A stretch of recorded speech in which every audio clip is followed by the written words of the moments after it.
this, I'm sure people will join in very quickly. Oh yeah. Welcome to 100% Garbage Reviews. I'm your host, C Weezy, and also, as always, my co-host. See Weezy. And today we have a special guest commentator, the only viewer of my Twitch stream. So now there's actually less viewers. And I'll let him introduce himself. I'm too easy. Great. So, we're going to start off big. We're going to start off with a big. Maybe we should actually start off with our overall thoughts on the game. Oh, okay, sure.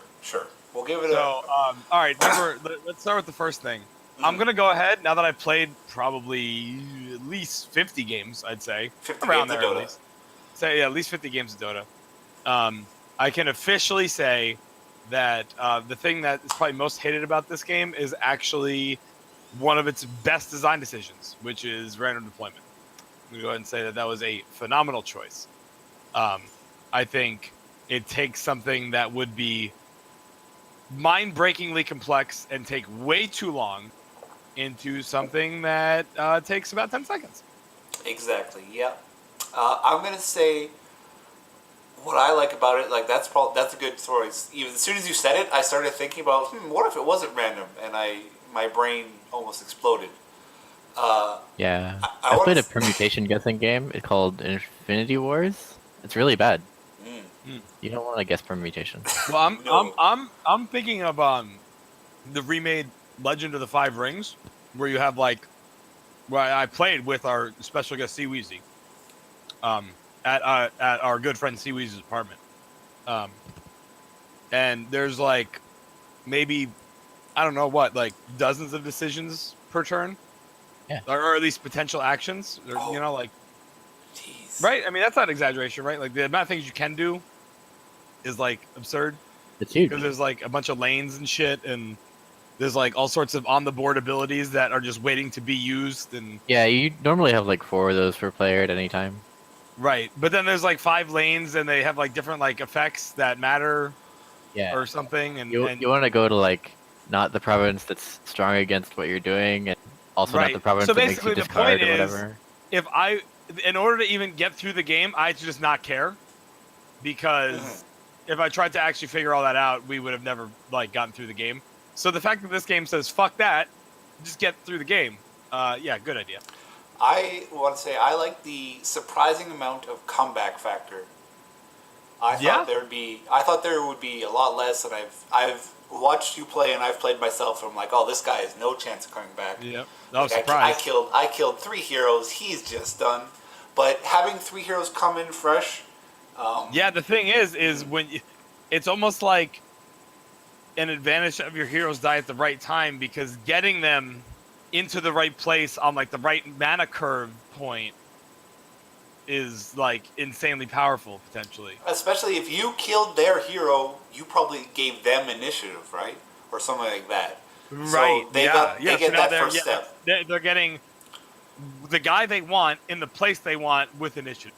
Mm-hmm. Right. Yep. Oh, just go ahead, Sharpo, if you have anything special. I mean, it's when you kill your opponent's hero, it's like you bought them a 10 portal scroll. Mm-hmm. You get 5 gold, but they didn't spend 3 gold. The big deal is when you get. I mean, it's almost like killing one hero in a turn is maybe not even powerful. It's when you kill multiples and potentially lock them out of playing cards entirely. That's when it gets. Yeah, that's when it's sort of blow up. But just 1 or 2 or something, I feel like it's less of a total fall behind than Hearthstone. Oh sure. I feel like sometimes I'll play Hearthstone and some guy will coin Prince Kalitas or something, and then I just lost right there. Yeah. Well, one thing I would say in general about this game is, and I think some of it has to do with simultaneous combat, but games are just way closer. Yep. I agree. Insanely way closer, and that's good because it makes the games more dramatic. I agree. All right, we ready to get started on? Oh yeah. The ideal. The beginning and the end. Yes, he is everything you wanted to know about Dota. He is Axe. He's the best hero in Dota and the best hero in Dota the card game. I'm not sure if that Is he really the best hero in Dota? Maybe not quite. I mean, in our hearts he is. I don't think so. Now, his Heroes of Newerth counterpart in the old 3v3 mode where you start with too much money and you'd run behind their tower at level 1. Now that was something. But we're starting with Axe. He costs more than the game himself. I think actually not anymore. He not anymore. No, he's dropped a lot. He dipped. People finally opened enough packs where he was now less expensive than the game itself. Right. But he is Axe. And my God. What's there to say about him? I mean, he is, I think, designed to be overpowered. I mean, I don't think there's any way they could have not known he was overpowered. I don't think. He has one of the best. He has basically the best stats, second best stats of any hero in the game, right? Just behind Bristleback, is that right? I think the armor. They're better than Bristol if you don't get the passive. No, I'm sorry. I'm just saying if we ignore the fact that his ability is just armor, because it's functionally his ability is armor. And I guess it's behind Bristle. Yeah, I mean I'm just saying. So it's the second best stats. His dig card's really good. Yeah. Probably the best passive. Probably the best passive ability in the game. I mean, there's better actives potentially, but probably the best passive ability in the game, and then one of the best signature cards in the game. Yeah, just has everything. So, I mean, just check all the boxes. So I gotta tell you, a lot of the criticism we're gonna have with the card design of this game, because I think the kind of the rules and the structure and the presentation and the UI, I think all that's pretty great. I'd probably say this game's like a 7 out of 10 overall, and I think all 3 of those point deductions come from card design and specifically hero design. I think a lot of these were not handled as well as they should have been. Not just could have been, but should have been. Like, I think I could very quickly make improvements to the hero design and balance specifically. Design in some cases, balance in more cases. Yeah, I feel like Axe is he's just so dominating. And I think you can make him fair pretty easily. Even like one armor less or something. So, I mean, in Dota, Axe doesn't really hit that hard, and he's only tanky more or less because of the items you buy, not because he's like super duper tanky. So like he could just be like a 6/10. His signature card could cost 7 because it's kind of like better than Beastmasters, which costs 7. He should have Retaliate. That's what I was sort of confused about. No, Beastmaster shouldn't cost 7. But yeah, Berserkers call out 7. It's fine. But I mean, in any event, the point is, I mean, he's literally one of the best in the 3 aspects of a hero, which is their stats, their ability, and their signature card. He's just got blown out by Alpha. He played a 25-25 into my lane. Oh, wow. Rare footage of Alpha winning the game. Yeah, I don't have any creeps. Anyway. Get wrecked. Yeah, so, I mean, I just don't really understand it. Like, unless somehow they either didn't care that he was overpowered, or they really misevaluated something and never tested it because, I mean, as soon as you play versus Axe once, you know. Yeah, he is not a hard card to evaluate. There's no, like, tricks to him. And, yeah, you see him once, he lined up with your hero and just wrecked you. Yeah, you lose. Yeah. So moving on. Yeah, I wish... I think... Oh, go ahead. I wish they could have... Because Axe's big thing, he was always had the spin, right? Yes. And that, I wish he had Retaliate, which they gave to a different hero. I think his signature card, get rid of Ion Shell for Darkseer, which we'll get to. Give Axe a better version of that, right? So his hero card is going to be a better version of, like, upgrade to have Retaliate damage.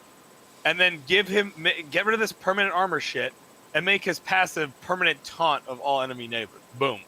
Yeah, exactly. Something different. But he just, like, sort of whiffs on the flavor. Yeah, he's not great flavor, and he's insanely, ridiculously strong. Thanks, moving on, we have the Beastmaster. Not as good as Axe, weirdly enough. So, I don't... again, like, flavor-wise, this guy has as much life as Bristleback. What? Yeah, I don't know. Like the creep summoning guy is extremely tough. Don't get me wrong. I mean, Beastmaster's a big boy. I mean, he's a strength hero, but he's not that big. 5 attack, I think, is a good number, but 12 life is too high for him. I think if we're just talking about flavor. And then cool active ability. It's actually really underpowered because there's like active abilities. Basically, like the top tier of active abilities generally have 1 turn longer cooldown than his, but do like hilariously more. They're like stun the whole enemy lane, deal 5 damage to whatever you want, or deal like 8 damage to whatever you want, or like they're all like insanely more powerful. This guy's like make a better Hellbore Crippler. Right. So this is like a creep that should cost 3 or 4. Right. Yeah, instead of a spell that would cost like 5 or 6 or 10 or something. And then his signature card. Granted, it does get a lot better if you're playing like mono red, but in this game, it's very hard to only be one color. I mean, obviously, it's quote unquote easy and constructed, but I mean, there's a lot of advantage to being multiple colors. And then in arena or draft, sorry, not arena in this game. Whoa, draft. Arena? What is that? What game has arena? No games have that. I've never heard of it. Diablo 3 was going to have it before they canceled. But you're never going to be mono red, and this card suffers a lot the less red you are. Yeah, it's kind of sad. It is great on flavor, though. Yeah, I agree. I do like Primal Roar. I do like he makes beasts. Beastmaster should summon beasts, but he does feel kind of sad otherwise. Yeah. So he's overall, close. His balance is acceptable, though. Yeah, acceptable. Flavor a little off, balance acceptable. Then we got, I think, maybe one of the best design cards. Yes, I really like Bristleback. I think Bristleback is so he's the biggest man. I mean, he is just straight up. I think his total stats are the highest of anybody, which they should be because I mean, if you ever fought a Bristleback, you know. Tied with Tidehunter for total. Okay, but Tidehunter is like Tidehunter hits for 2. Yeah, exactly. Joking. He has a better split. Insanely better. Yeah, like comically better. And his passive. I mean, his passive doesn't really make sense flavor-wise. I don't really understand where he's getting armor from killing things. That's not really what he does. It's more like when he it's usually like every 4 damage he takes, he shoots out spines. Because that's what he does. Yeah, exactly. That wouldn't be hard. It's just like whenever he like takes more than 4 damage in a turn, deal like 2 piercing damage to all enemy neighbors. Great. Okay. Sold. Figured it out. The armor thing. I feel like that thing's too much like Zeus, but maybe Red should get more of that. I mean, but that's just what Bristleback does. Yeah. He should also take less damage if you hit him from behind. Right. Yes. Obviously. If you play cards behind him, it should do less damage. And then Vicious Nasal Goo is, I think, perfect in that he has absurd upfront stats, so his signature card should be a little weaker, and it is, but it's still playable, and it's great flavor, so good. Yeah, I agree with basically all of that. I really like the Goo. Looking at the card art a little bit closely here, it looks really good. Yeah. Agreed. I haven't really seen it up close before, now I'm just really looking at it. Yeah. You know, it's fantastic. Moving on, Centaur Warrunner is not really in the game, so we can just ignore that. Yeah. I don't really you'll never see one. Oh, this guy's in. People don't play this in constructed. I don't Maybe. What is constructed? He's a high draft pick, but like he's rare, so you don't get to play him. Yeah, he's just like I don't know. I think I've seen him on the board once ever, maybe twice, but yeah. So I mean, he is a huge boy, which is he's supposed to be. I don't understand why he needs to have return. I mean, don't get me wrong. I mean, it's fine. But, I mean, there's literally 2 red heroes with the same passive. It's a little sad. Yeah, it seems unnecessary. Double Edge is great. I mean, it's part of what he does. He hurts himself. I mean, well, technically he should hurt himself to hurt the enemy, but this is... Close enough. Close enough approximation. This probably makes the card a little more interesting card game-wise, so I'm fine with it. Yeah, I mean, not much to say about him. You'll never see him in play, so whatever. Rarities, just to say, rarities is only to suck money from you as a player. So, although I gotta say they kind of that really hasn't panned out very much. That's relevant on like 4 or 5 cards in the game, and everything else costs like 5 cents. yeah, right? Well, that's sort of everything with the Steam market sort of goes down, except for CS:GO, I guess. Right. I guess you have to keep because cards come in packs. That's probably why. CS:GO, you open 1 case. Right. And there's like 500 rarities, so. 500? Roughly. 5 million, actually. Yeah. I counted. So now we have the basic red hero, and we don't need to go much detail about him, but he's perfect. I think he's designed great. He's underpowered, but he's supposed to be because he is what you play when you have failed to draft heroes. And I mean, obviously, you just never play him in constructed, so whatever. He has the funniest unique spell in the game. It's called Fighting Instinct. Modify a red hero to modify himself to become Axe. Yeah. So 5 mana, you too can have your own Axe. Except you don't have this thing card that kills everything. You know. You tried though. You did your best. So that's Chief. Next up, he kind of goes a little down to the hero I hate the most, even more than Axe. It's Legion Commander. Yeah, so Legion Commander, first off, easily one of the funniest characters in the history of Dota. I mean, probably the most, I don't want to say iconic ultimate in the sense of, like, it hasn't won the most in, like, major tournaments, and you don't get a bunch of highlight reels with sick duels, but it is the most iconic in terms of if you've ever been dueled, you'll never forget it, because you're just like, wait, what is happening? Wait, what is this? Wait, what? Yeah, bullshit. I didn't want to do this. Yeah. I did not hit accept on that challenge. It's too bad. So, Duel is fantastic. A little sad that, I mean, these cards can't suck, so they kind of have to work with more than just the hero that brought them into the deck. But I kind of wish Legion Commander said Legion Commander could fight something. That might still be playable. I don't know. I mean, like, I've splashed Legion Commander, so said that in that case. Yeah, she has this sort of Axe syndrome where she is just brutally good. Yes, but way more fair than Axe. Yeah. And her passive being Retaliate. I think this is the character I would have given the Retaliate to. So, great. I really have nothing bad to say about Legion Commander. Very strong, but I don't think game ruining strong, like Axe, who I think I would describe as game ruining strong. Yeah, that's fair. I hate her more, though. I think it might be because she does more.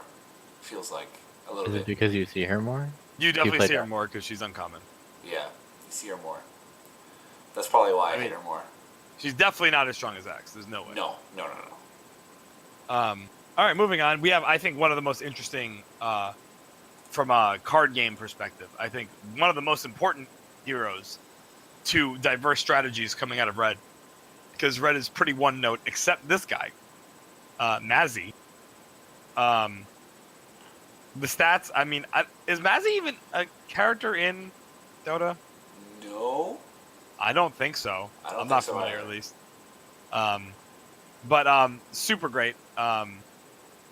Really interesting that he basically is this super stall card coming out of Red, because Red has literally none of that other than him. And it opens up some really cool synergies in draft specifically. I have an issue with improvements as a whole, because I think they're the one aspect of the game that is most prone to blowouts, which is that improvements are generally too strong, but then the things that stop improvements are also too strong when they work. So there's kind of like someone's sad syndrome with improvements in the game, I feel. But I much prefer like the one-shot spells that affect other lanes. But that has nothing to do with this guy in particular. I think he's super great. It's sad in draft he's like weak. I think he's totally playable. You just weak. need to have a certain type of deck. Yeah. 3 armor is a whole lot. Like, he eats up green heroes all day because all of them have like 4 attack, so they just all die to him like horribly. Yeah, okay, I can accept that. But and then, well, I mean, he just kind of is like anti-green in general because then green also likes to swarm the board, and he's like, aha, those all hit for 0. Sorry. Now we have one of the most baffling. I mean, just on every conceivable level, I'm ashamed because Pugna is an iconic Dota character, and this is one of the most squandered, horribly done characters. Right. So Nether Blast in Dota, it does AoE damage and it does big damage to towers, which is unusual for AoE damage. Right. In fact, it's like non-existent. You could even say. Yeah. Yeah. In this game, Nether Blast says condemn a random enemy improvement, which is powerful, but not Nether Blasty. No. And to make things more interesting, Nether Ward now does hit towers when that's not what. Isn't it the opposite? Isn't Nether Ward like zapped you, the hero, when you cast Yeah, the spell? Nether Ward kills heroes. And now let's go over, I think, actually a bigger blunder than both of those combined, which is Pugna is one of the most frail, puny, pathetic little pieces of shit. And somehow he's like bigger than a lot of other heroes in the game. Like way bigger. Like he's big by like the average stat standard, especially the average non-red stat standards, because red has all the biggest heroes, more or less. If you compare him to the average non-red hero in stats, he's like a menacing giant. But if you actually fought him in Dota, you like two-shot him with auto attacks. And is he twice as big as Crystal Maiden in Dota? No, I don't think they're he about is. the same. I don't think he is twice as big. Yeah. So it's just baffling how he is a 6'9". Like that is just not acceptable in my opinion. Well, I mean, 6'9" is a really good stat line. It's great. I think he might be the only 6'9" in the game. That's. But I mean, like seriously, yeah, exactly. I think Pugna by himself might deduct an entire point off the entire score of this game. Yeah, they got him way off. It's just horrible. Wrong. And like he could have been insane, but instead he's just garbage.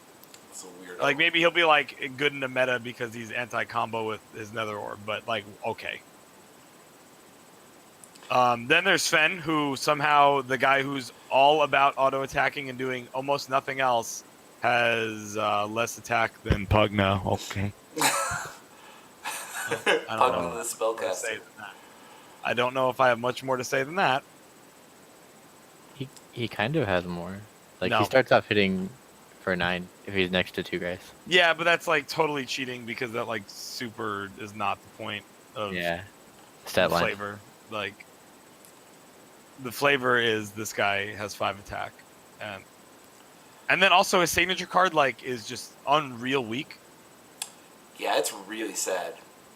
Paying 6 for 4 damage seems like, it's modified, so that's permanent, and that comes It's up. just insanely slow. That's really not very much. Like it's debatably worse than Chief Keef's.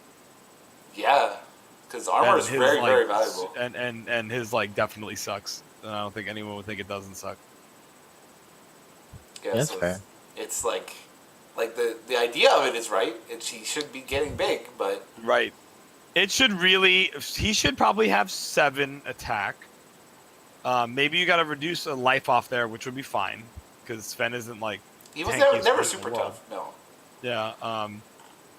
He should have 7 attack, and then God's Strength should double his attack for the turn.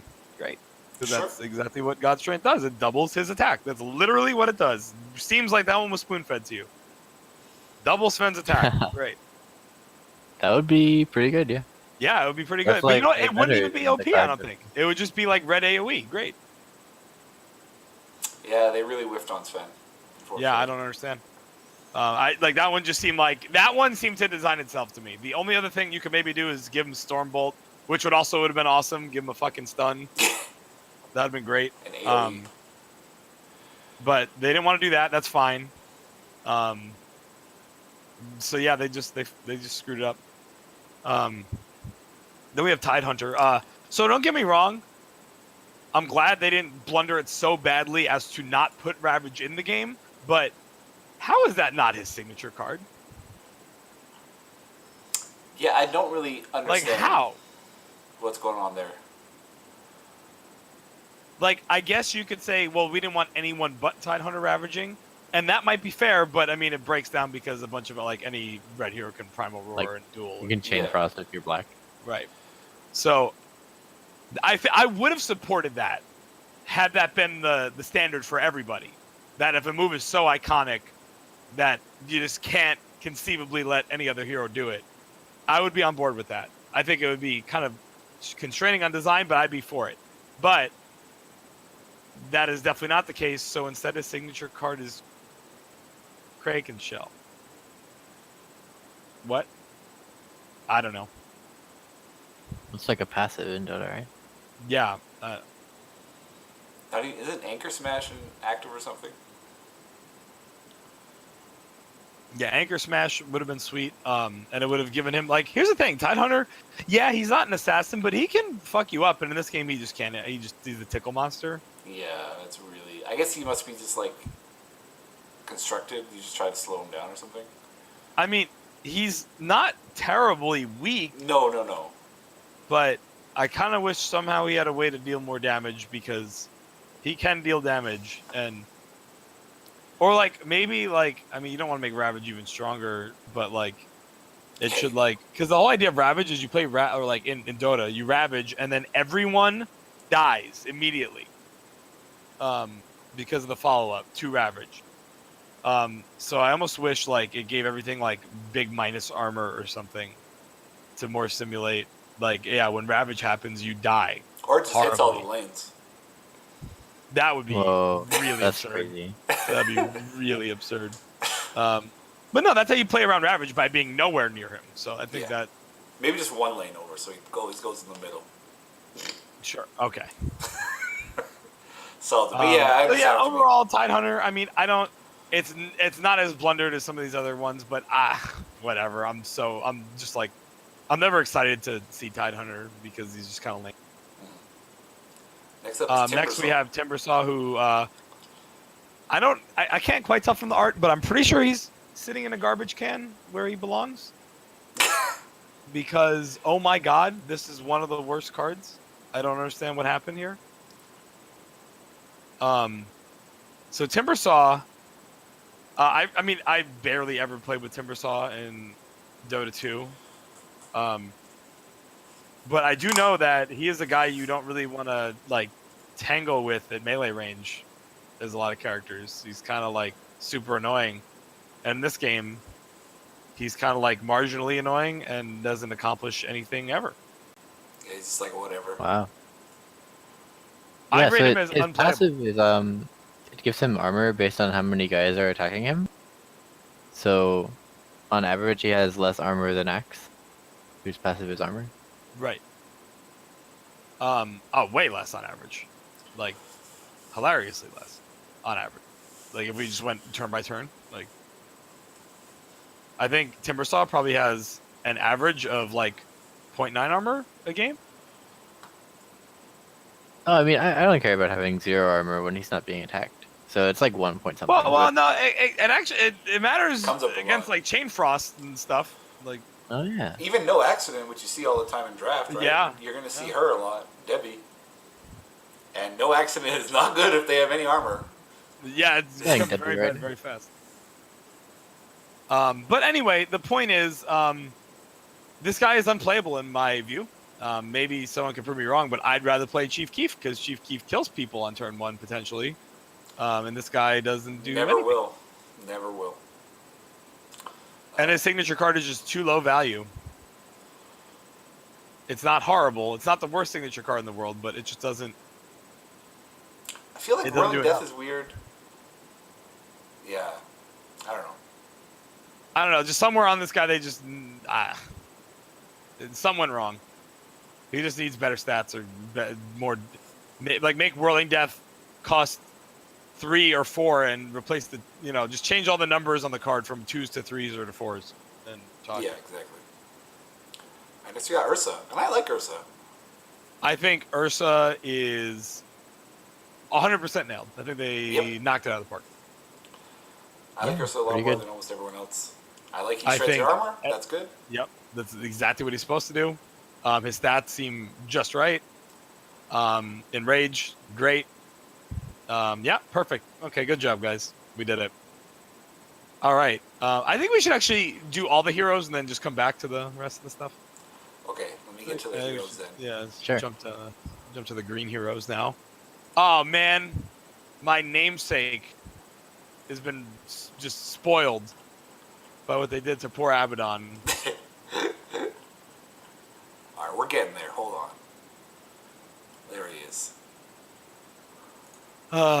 So first off, stats wise, I mean he probably should have 10 life, I think, like or 11 even, because he's like comically hard to kill.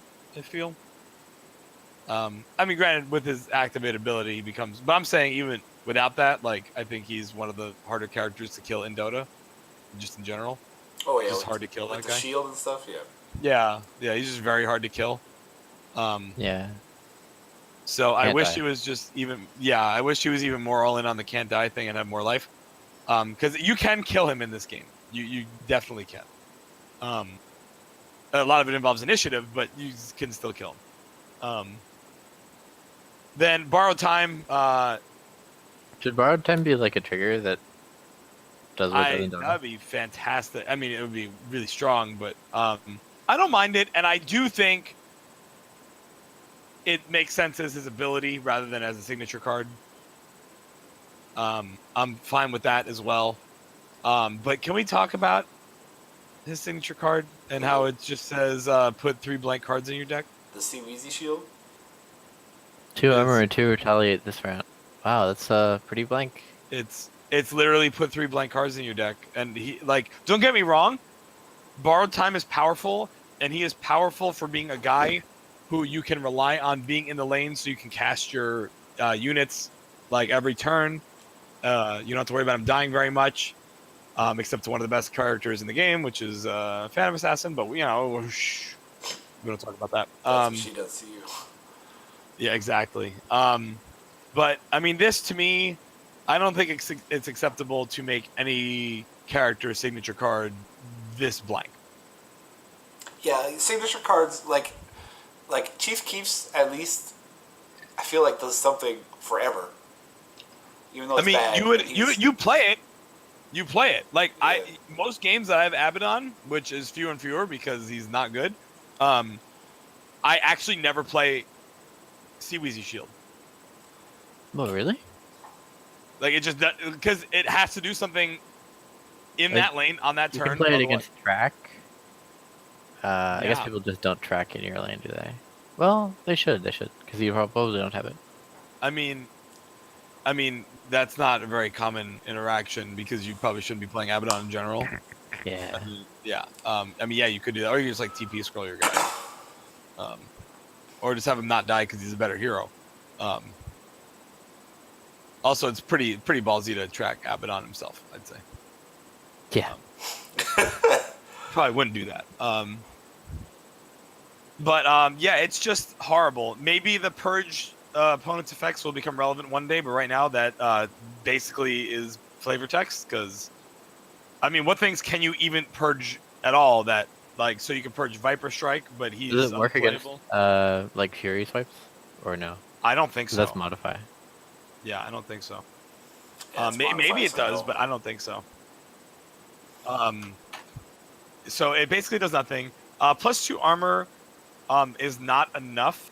I think if it was closer to 4 armor, we'd be talking. And then 2 retaliate. If it was 4 armor, 2 retaliate in the purge, I think I'd be okay with that because then at least at 4 armor, like, yeah, like it's really probably saving something. But at 2, it's just like unbelievably wimpy and just sucks. Yeah, compared to like Ursa's Fury Roar or whatever he has. Enrage. Primal Rage? No. Enrage? Yeah. That gives 4 armor, 4 attack, and it's awesome. Yeah. And compared to this is so much sadder. And it's sort of like the same vein of Yeah. of buff. And Ursa has better stats. He just doesn't have as good of a passive. Yeah. So. Yeah, it's just kind of sad. And I don't get it because they had to know how sad that was. Borrowed time, I think I agree. They should not have put that on a card. Yeah. And that should be strictly Abaddon, but this is like, whatever. Yeah. All right, moving on. We got Chen, who I have not had the privilege of playing with yet, but I think they nailed it. I could even see him being a 4-8 because Chen is not a tanky boy.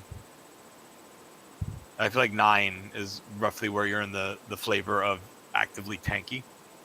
I guess so. Hand of God is really good. Holy Persuasion is really good. Yeah, and they're exactly what Chen does, so great. Yep, they nail them. Alrighty. Yeah, perfect. Darkseer. Oh man. All right, let's talk about Darkseer, who, for a long time, I mean, granted, there's been so many eras in Dota and Dota 2 that you really can't point to one character and say that they are the defining character. But for a period of time, especially a period of time where I followed Dota, this was public enemy number one. He was the best. He was just the best character in the game. Period. And that is not reflected here. No. Let me tell you that.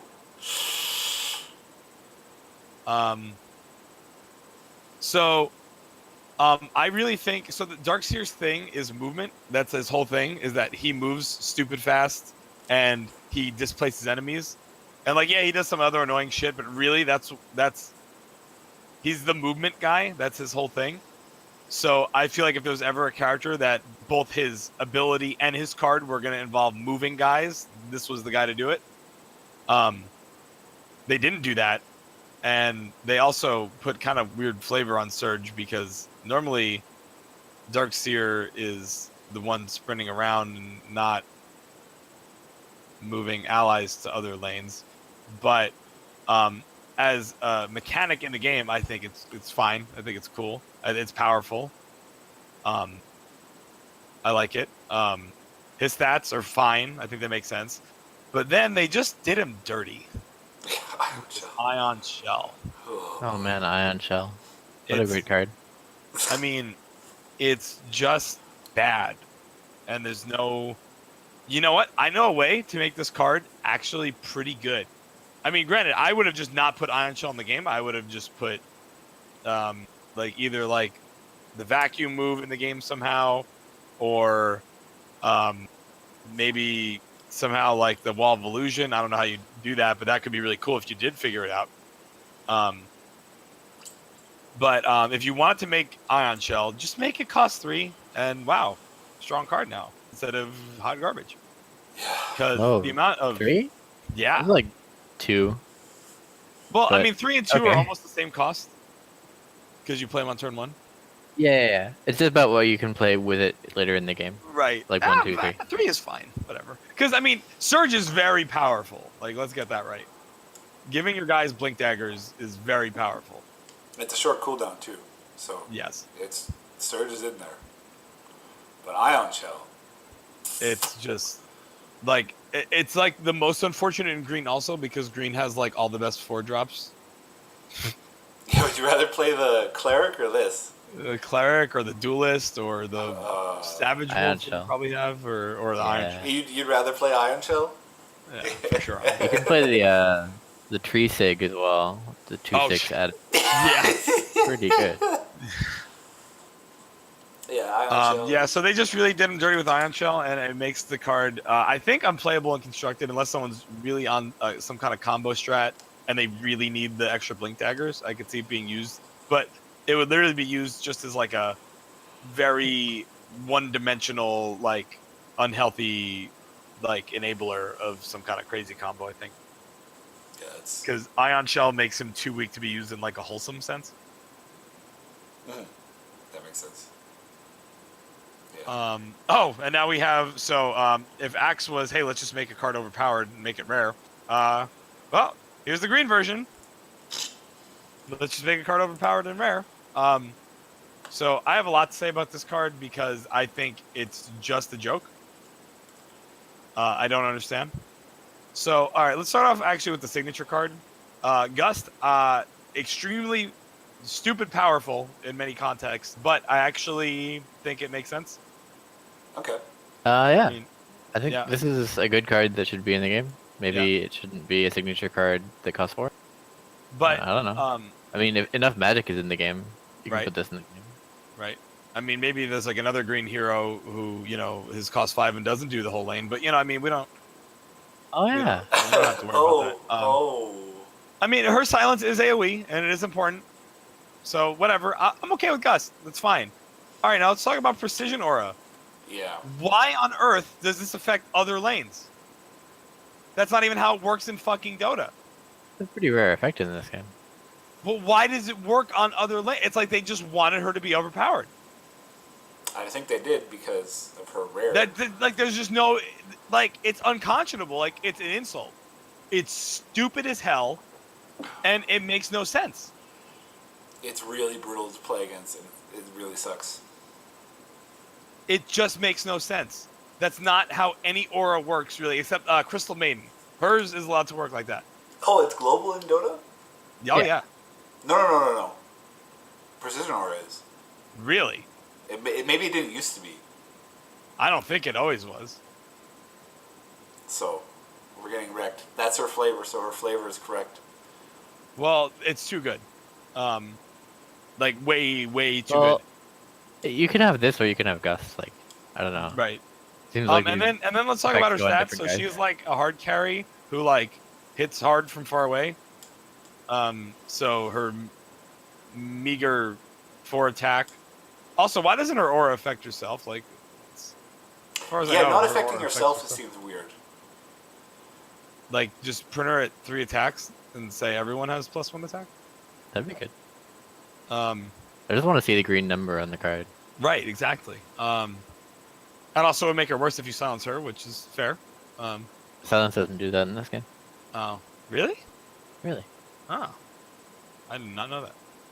Good to know. Literally. I guess it never comes up. Yeah. And then 7 life is just way too much. Like, just hilariously too much. She should have maybe 5 or... No, 5, yeah. She should have 5 life.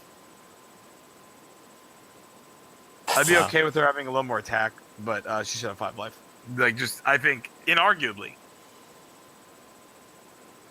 I mean, I don't is that okay if she gets flop killed by like everything? I mean, Crystal Maiden does, but I think Crystal Maiden actually could end up being one of the more powerful heroes down the line because of the crazy things she enables. And again, Well, now she doesn't enable. I guess well, the same yeah. thing is true for Gust. Well, and Precision Aura is just absurd. You just hide her in some useless place, and she's just making you win the game.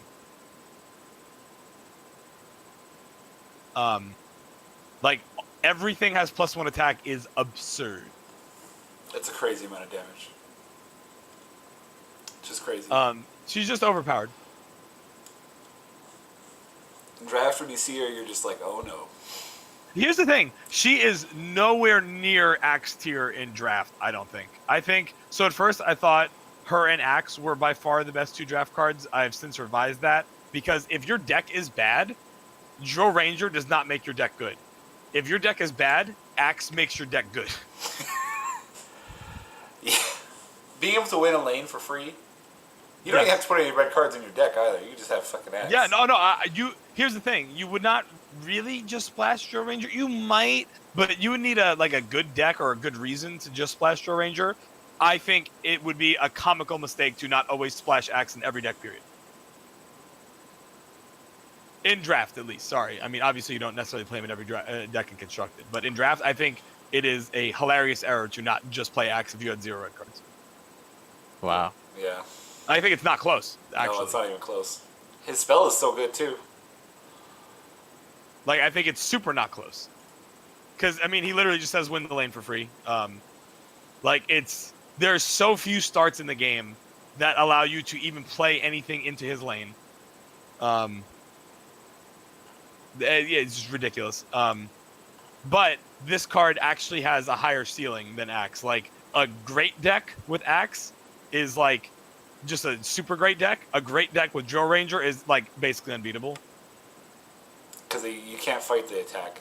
It'll just beat you down. Well, and you can't fight the silence on No. turns. Yeah, you can't fight like I don't know. There's some constructed deck that just plays a game-winning combo in one lane, and that draws enough cards to play Gust into the combo again in the next lane.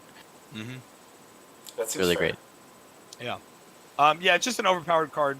I don't really understand why they felt the need to make like those two specifically are like head and shoulders the most powerful cards in the whole game, right?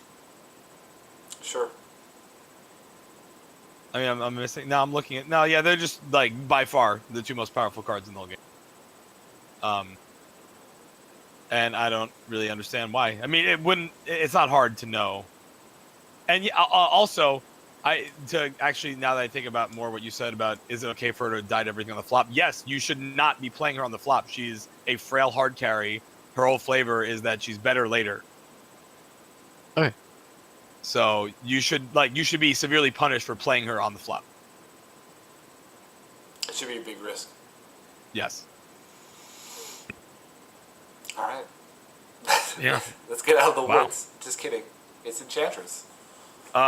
I think Enchantress. I mean, I'm not a fan of the Verdant Refuge thing. I mean, I don't actually fully remember what Enchantress does besides take over creeps, which yeah, you don't want to do that twice. She has like a weird mix of things. Oh She yeah, has, like, she's got the take over awesome creep. auto attacks. Yeah, she has the auto attack that does more damage if you're farther away. Yes, It does like yes. incredibly high amounts of damage. Yes.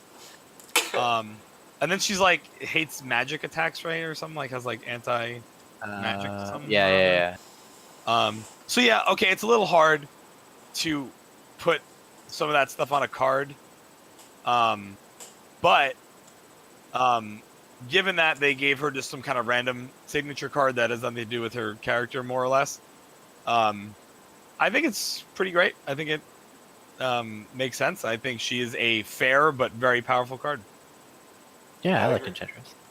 I like her too. Yeah, good job. She has anti-attack speed and untouchable.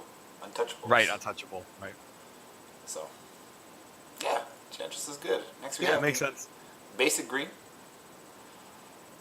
Who I have slightly upgraded from disaster tier to, if you have specific synergies in your deck, such as a Luna, definitely playable.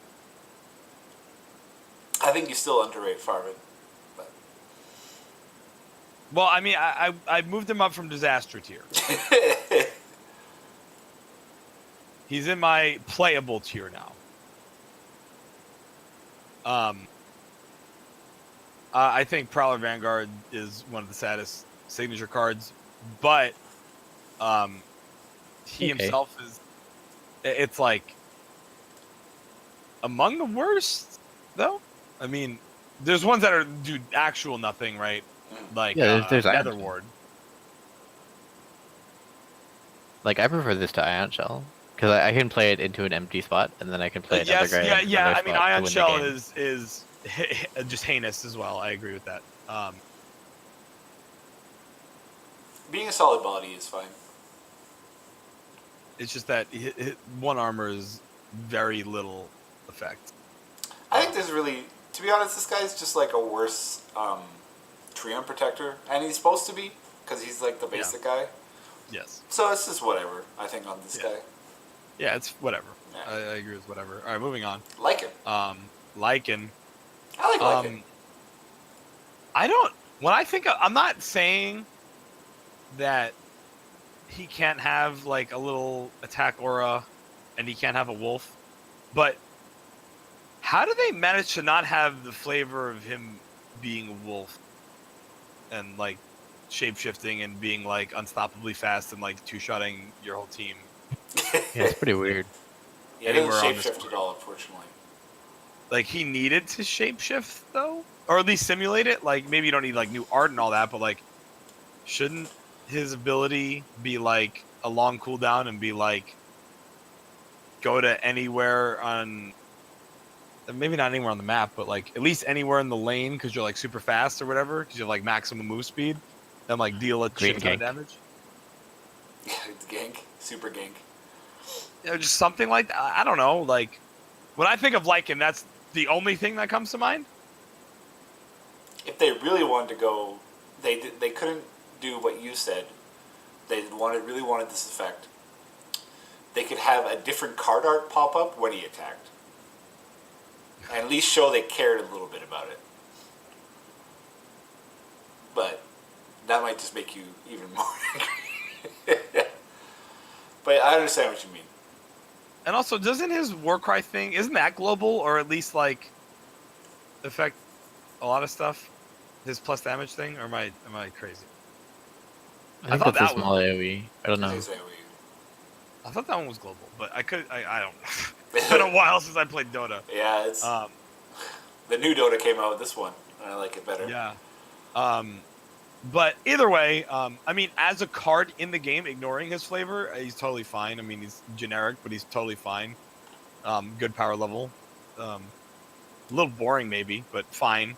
Lycan flavor-wise, though, I mean, other than that he has like a wolf that he summons, which, like, whatever. I think they kind of dropped the ball in the flavor. I might have just not put Lycan in the lineup and put, like, I don't know, like Lina maybe in the game. Hello, or like Windrunner. I don't know. That is weird that Lina is not in the game. Really strange. And is Magnus even a Dota hero? I don't know. Yeah. Yeah, exactly. But like, is he really? Or Rix isn't, right? Or is he? I don't think Rix is. The Magnus should be in the game, Yeah. but although Magnus doesn't have reverse polarity somehow, which is like totally the whole point. Yeah, I don't know what's going on. Okay, I guess we're moving on. Yeah, I mean, Lycan's just whatever. I always find Magnus to be for some reason, whenever I see him, I think he's the default green hero. Is it because he has strictly worse stats than Axe and also lacks a passive ability? I don't understand how that happened. I mean, how do they do him so dirty? Like, how does that work? I have no clue. Is Empower that good? That's super good, bro. Yeah, he should have reverse polarity. He needs reverse polarity. It should be a one-of-a-kind effect where everything lines up in front of him, and they're all stunned, and he's able to just attack all of them that turn. And everyone else just gets in there. Is one armor really his passive? Like, come on. You give Axe... He just doesn't have one. Oh, God. For some reason. They just fucked up Magnus, who was like a super top-tier hero in Dota for a very long time. Yeah, this guy is just a weirdo. Like, I don't know. F minus. Okay, moving on. Omni Knight. Omni Knight. It's your boy. It's the Omni Knight. The only thing I want from Omni Knight is I want his heal to also explode neighbor creep. Yeah, dude. Fuck yes.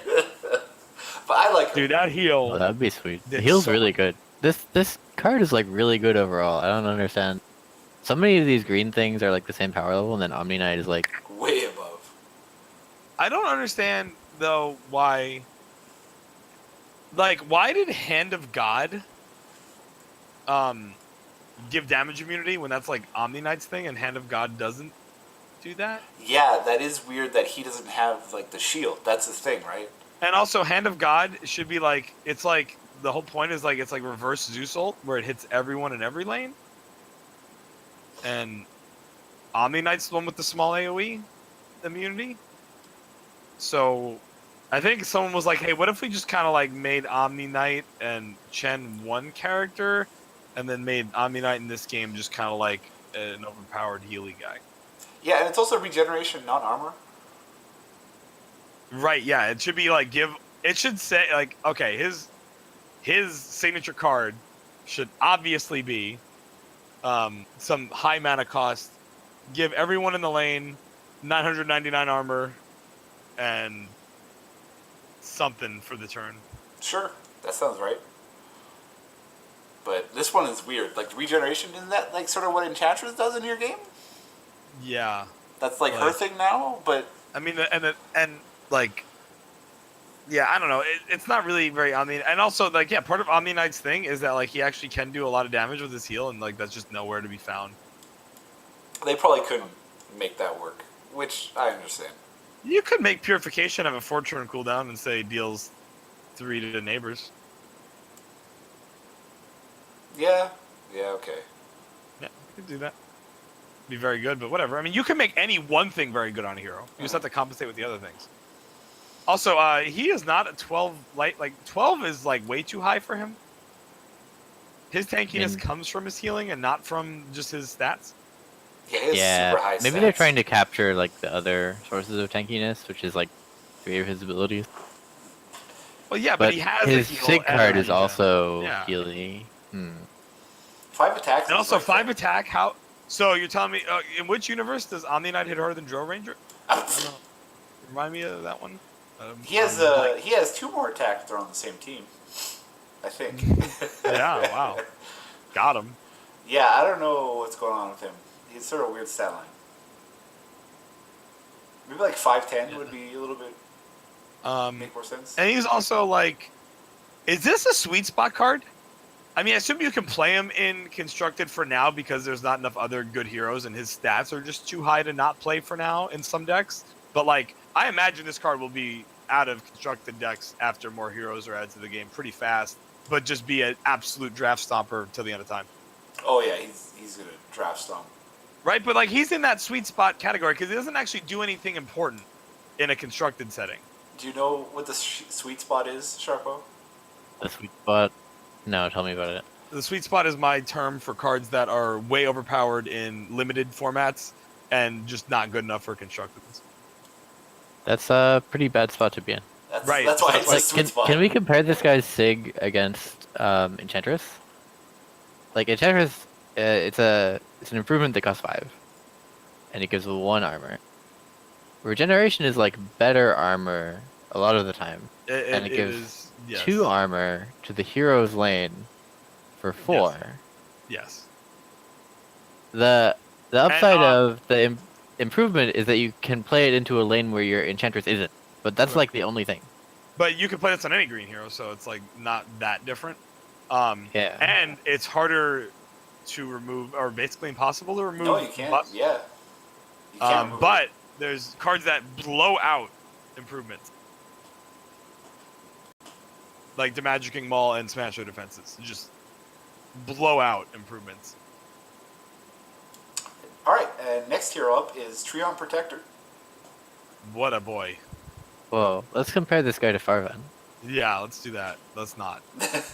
let's pretend we never saw Farvan. So as far as a card gamey guy who they kind of extrapolated on his flavor in Dota, I think this was the guy to do it because he's not at all iconic, but he's like got a good look and he fits very well with the theme they gave him in this game. So I think they did a really good job of kind of moving away from his base flavor, and I think he's great. You don't want him setting up wards all over the map? Yeah, I want to walk around and set up boards. No, I think, yeah, as you know, you can't do everything. Dota is like a really complex game with a whole bunch of wacky guys, so I think this is good enough. I'll agree with that. And he's also super great. Yeah, really strong card.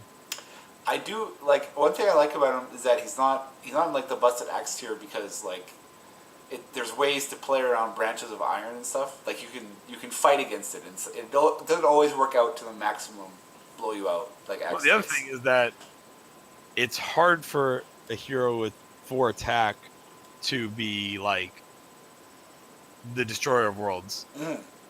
Super threatening. Because you're gonna have time for your heroes to do stuff, but Axe, if you get a good flop, just kills your hero immediately. And Yeah, exactly. So yeah, I like Trio Protector. Now we have the last green hero. There's no more other than Viper. yeah, we're just gonna not talk about. Okay, actually, hold on. Let's talk about Rix real quick because I need to talk about him real quick because y'all are tripping. Damn it! So let me tell you something. Even though they were hyper conservative with this guy and made him just a little too sad, rapid deployment is one of the most dangerous abilities to give anything at all. Yes, it is very strong. As can be seen whenever you manage to farm up a Vesture of the Tyrant and then make a good hero have it, it's just absurd. Yep. So, yeah, rapid deployment is absolutely insane.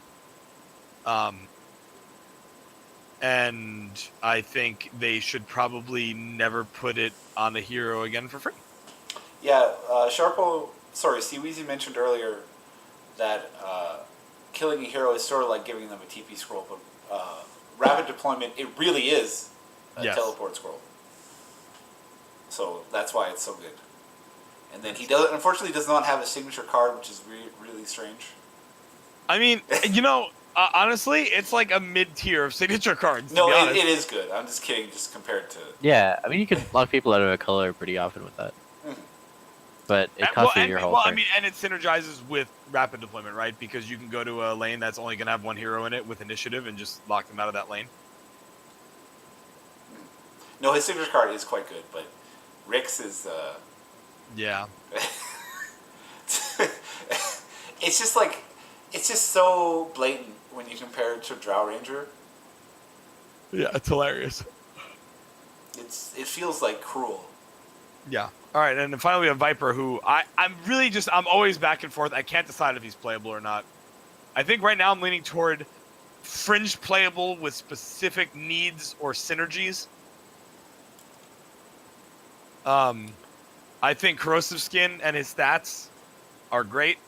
And then they just did him so dirty with Viper Strike. Corrosive Skin's really cool. Yeah, it's great. It's not that powerful, but I mean, great flavor-wise, great design-wise, and it's powerful enough where it could work if you just made the other things on the card work. I describe it as a little underpowered, but that's fine because you just make the other parts of the card compensate. The stats go well with it. The stats make sense, although they're also a little underpowered maybe. So we just need a big signature card, and we're there, and instead we get a disaster. What if? Okay, here's my fix. Viper Strike changed to modify. That would be funny. 2 damage to sounds this awesome. unit before the action phase. Yeah, that would be funny. I think that would maybe still be bad, but it could be good because you could play 2 on something, and then now it's getting spicy. But yeah, I like your change because it's funny, yeah, and it gives green a different angle, just like how Mazzy gave green a different angle. This would give green or gave red a different angle. This would give green a different angle. No, don't correct yourself. Because then they could play a stall game where they're trying to just bleed you out with Viper kills. Yeah, exactly. It would, but until it dies, it's like give a unit 2 piercing damage and until it TPs. And back. it's not even end of turn, so you don't even get the value like you can't even get gold from it if it's gonna lethal on that turn. Yeah, which is sort of weird because a lot of cards in Artifact, this has come up before, is that you do get that value right away. Right. But it's super important. Yeah, and then this one just doesn't for some reason. I mean, yes, you could argue in some cases it's better because it puts them on cooldown for longer, but a lot of times you just need that money right now. Yeah, exactly. So. I don't know. It just sucks. It definitely sucks. Wow. And it makes the it card. does. I don't know, Sharpo, do you think is Viper playable? No, it's not. It's not. Like you rather play the default guy. I think that there are some decks where I'd want to play Viper, but they're few and far between. I think. I'm trying to think. What were some reasons? Because I've had reasons to put Viper in my deck before. One of them was I played all heroes with puny attack, and I'm like, well, if I ever want my opponent's heroes to die, I might want Viper over Farvin. Because otherwise, I think I might never kill an enemy hero, and that could be a liability. Yep. So that's one reason. Like if you're playing mono green and they all have 4 attack or whatever, because that's like most of the green heroes, you might want Viper there. But yeah, in general, That's it for green. Oh, and also, don't get me wrong, the art in this game is absolutely great, but Viper's art in particular to me is just like perfect card game art. Yeah, it is really good. Yeah, it looks good. I think the first blue hero we're coming up now, Crystal Maiden, I feel like hers is actually sort of weird. Yeah, it's not great. No, yeah, it seems wrong. She's like a martial artist. Yeah, and it feels like it's sort of like the wrong angle. Yeah. I agree with all that. Like the angle that we're looking at her from. This is like a ruler you'd want to have up to, right, or something. But yeah, I don't know. yeah, whatever. But yeah, Crystal Maiden. Not good right now, but is spooky. Yeah, so here's the thing with her is that she is one of a few blue heroes, and for some reason they really did this with blue more than the other colors. Where these cards, in some sense, are kind of not great design in that they can only ever do things that are like degenerate or they can't be played. Yeah, she's either in like a combo deck that blows you out, or she doesn't exist. Yeah, like because her stats are so garbage. I think too garbage. I don't see why she doesn't have 6. Yeah, 5 is just so little. Yeah, it should be 6. Just period. Like, it just does not need to be 5. I don't think.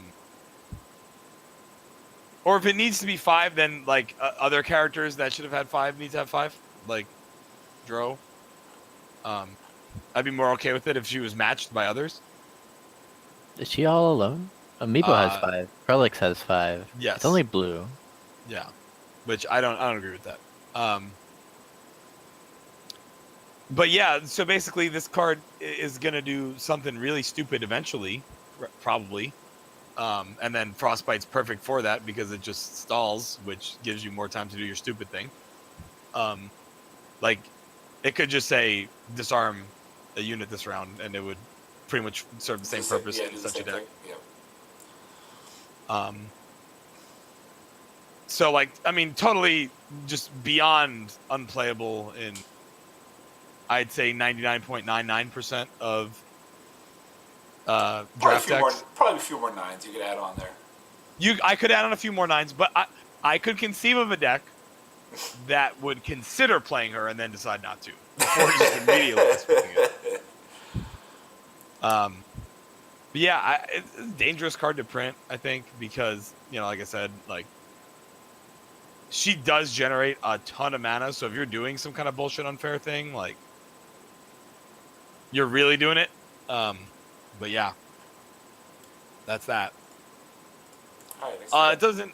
Yeah, I mean, sure, whatever. Maybe you're gonna put that in the game. So great, that's her. Now we have Earthshaker, which I don't like him. So you want to talk about? So I mean, in the 1v1, we all know Pugna just auto attacks Earthshaker to death easily. We all know that. I mean, Earthshaker can't auto attack at all, I guess. Right. I mean, that giant totem and the strength hero. I mean, those are decorations. But the mighty Pugna, who's like 7 inches tall in the actual lore. What? He's tiny. He's a little idiot. He just runs around like a moron with his big head. But, 5 of those are his head. Yeah, exactly. He's basically just got 2 stick legs and a head. Much Pugna. Yeah, I just can't fathom why he's so puny. It's not okay. I don't understand. Like, he's soft too, and he should be like, he's not like 12 or whatever. But 10. He should be 310. Yeah, like, I feel like this card almost was what we said for Hearthstone before, where we made something that summons a bunch of guys. We'll slap this art on it. That looks good. Right. Give it a name. And I feel like that's sort of what they did for Earthshaker here. Yeah, they just really fucked him up. I don't understand. And then Echo Slam. I mean, it's strong, and it's particularly strong because it's a signature card, so you just throw like a good blue hero in a lane that won't die, and then you Echo Slam with that hero. And then Earthshaker, like, Earthshaker's contribution to your game is that he put 3 copies of Echo Slam in your deck, and maybe he'll fissure once. Yeah, he's really, really sad, and I really don't like And it. Echo Slam isn't like, don't get me wrong, it does what it should do, but I almost feel like this could cost 6.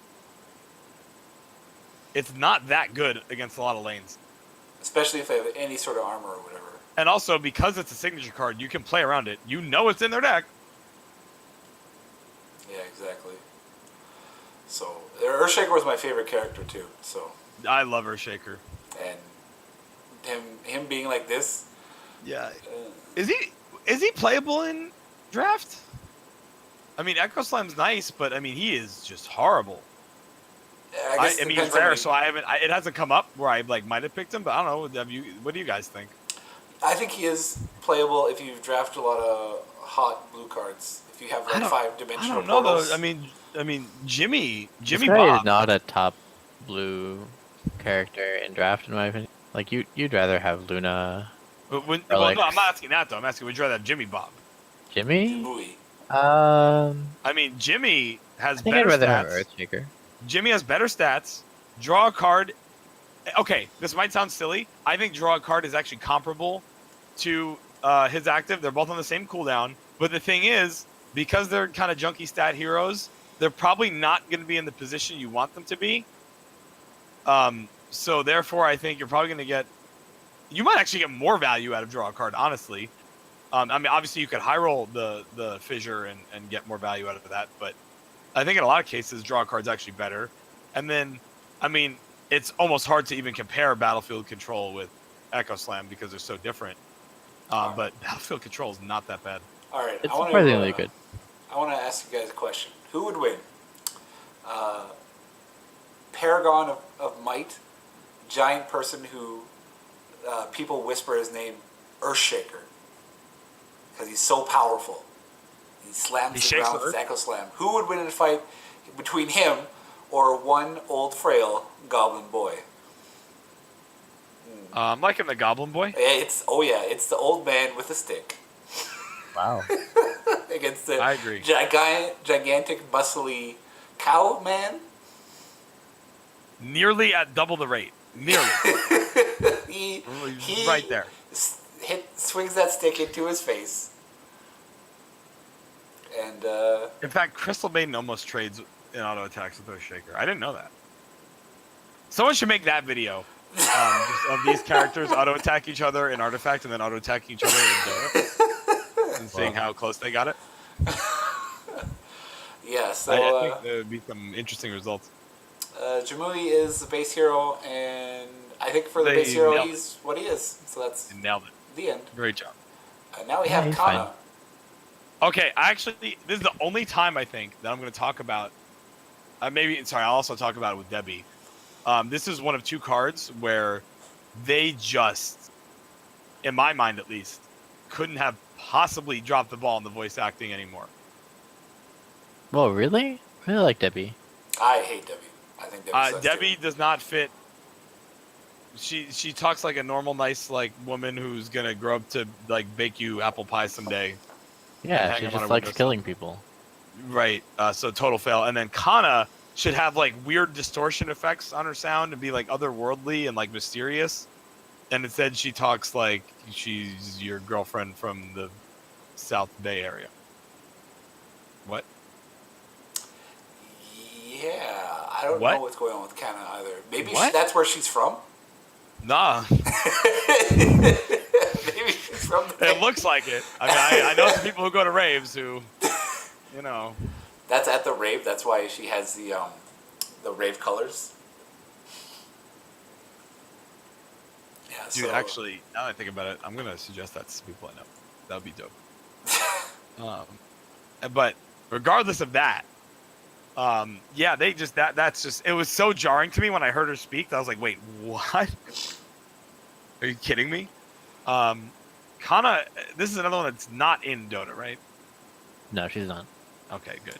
I couldn't figure out who it was if she was.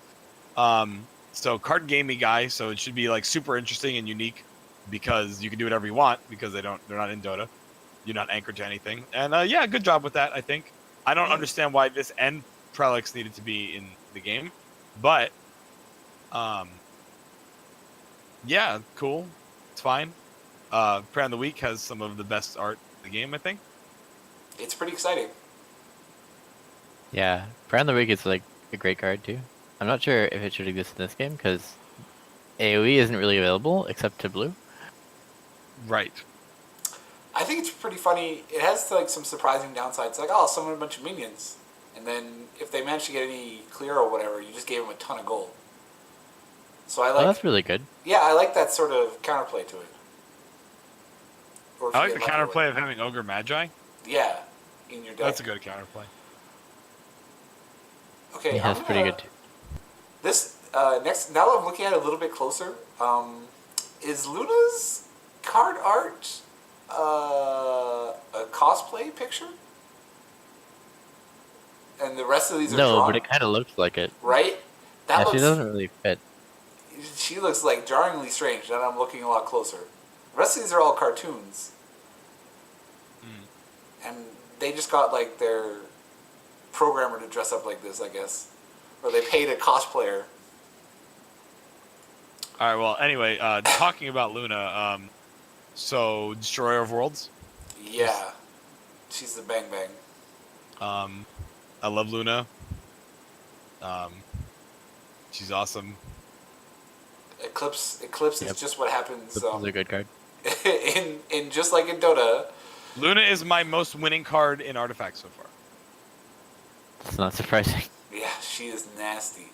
Ding ding ding ding. I kind of wish so. Kana should definitely be a rare. I kind of wish they swapped Earthshaker with Luna because I would like less Lunas to be around. Because holy moly. A little sad that she has 3 attack when she's like one of the most hyper carry characters in Dota. But Only one character can do it all, and that's Axe. So they had Right. they filled up that right. yeah, right that at the slot start. was taken immediately. Yeah. Yeah, I mean, I think they pretty much nailed it. Other than I wish she didn't have 3 attack. I mean, I don't want her to be stronger though, so shrug. Maybe 7 life instead of 8. Because why does she have 8? Why does she have more than Earthshaker? We may never know. Way tougher than. Yeah, way stronger. Oh yeah. With her Straight no hero. defense abilities and being an agility hero with no Yeah. defense at all. Just actually nothing to defend herself ever. Makes sense to me. Her defense is kill the enemy heroes, which she's very good at. So I really like Eclipse. It's very exciting when it's played. and it also it does. One thing I really appreciate about her, and there's a couple black heroes I get to that I appreciate a lot for this reason, is that she's one of the only characters in the game that truly accurately captures her gameplay style well, which is that you need to start her because you need to start charging Eclipse. You have to. You have no choice. You have to flop her. Just like how you would need to farm your carry, I guess, right? And then she is really not good at the start of the game, just like a carry wouldn't be. And then late game, if you protected her and kept her alive, she completely destroys them. And if you fail to do that, she kind of sucks. Wow. Yep. Good translation. Yep, they did a good job. That's pretty great. And I don't know if there's Eclipse is- anyone else that really like plays like a carry. Well, I guess red heroes are. Okay. I think the other 2 that come to mind, mostly just in terms of their ability to be souped up with gold, are Necrophos and Bloodseeker, but we'll get to them. Those are 2 terrible characters that become world bashers if they get a lot of early money. Eclipse also matches the flavor. It's really good against one person, and really Right. bad against 5 people. Right. So, Well, actually, Eclipse is closer to just really good at winning the game every time, but yes. alrighty.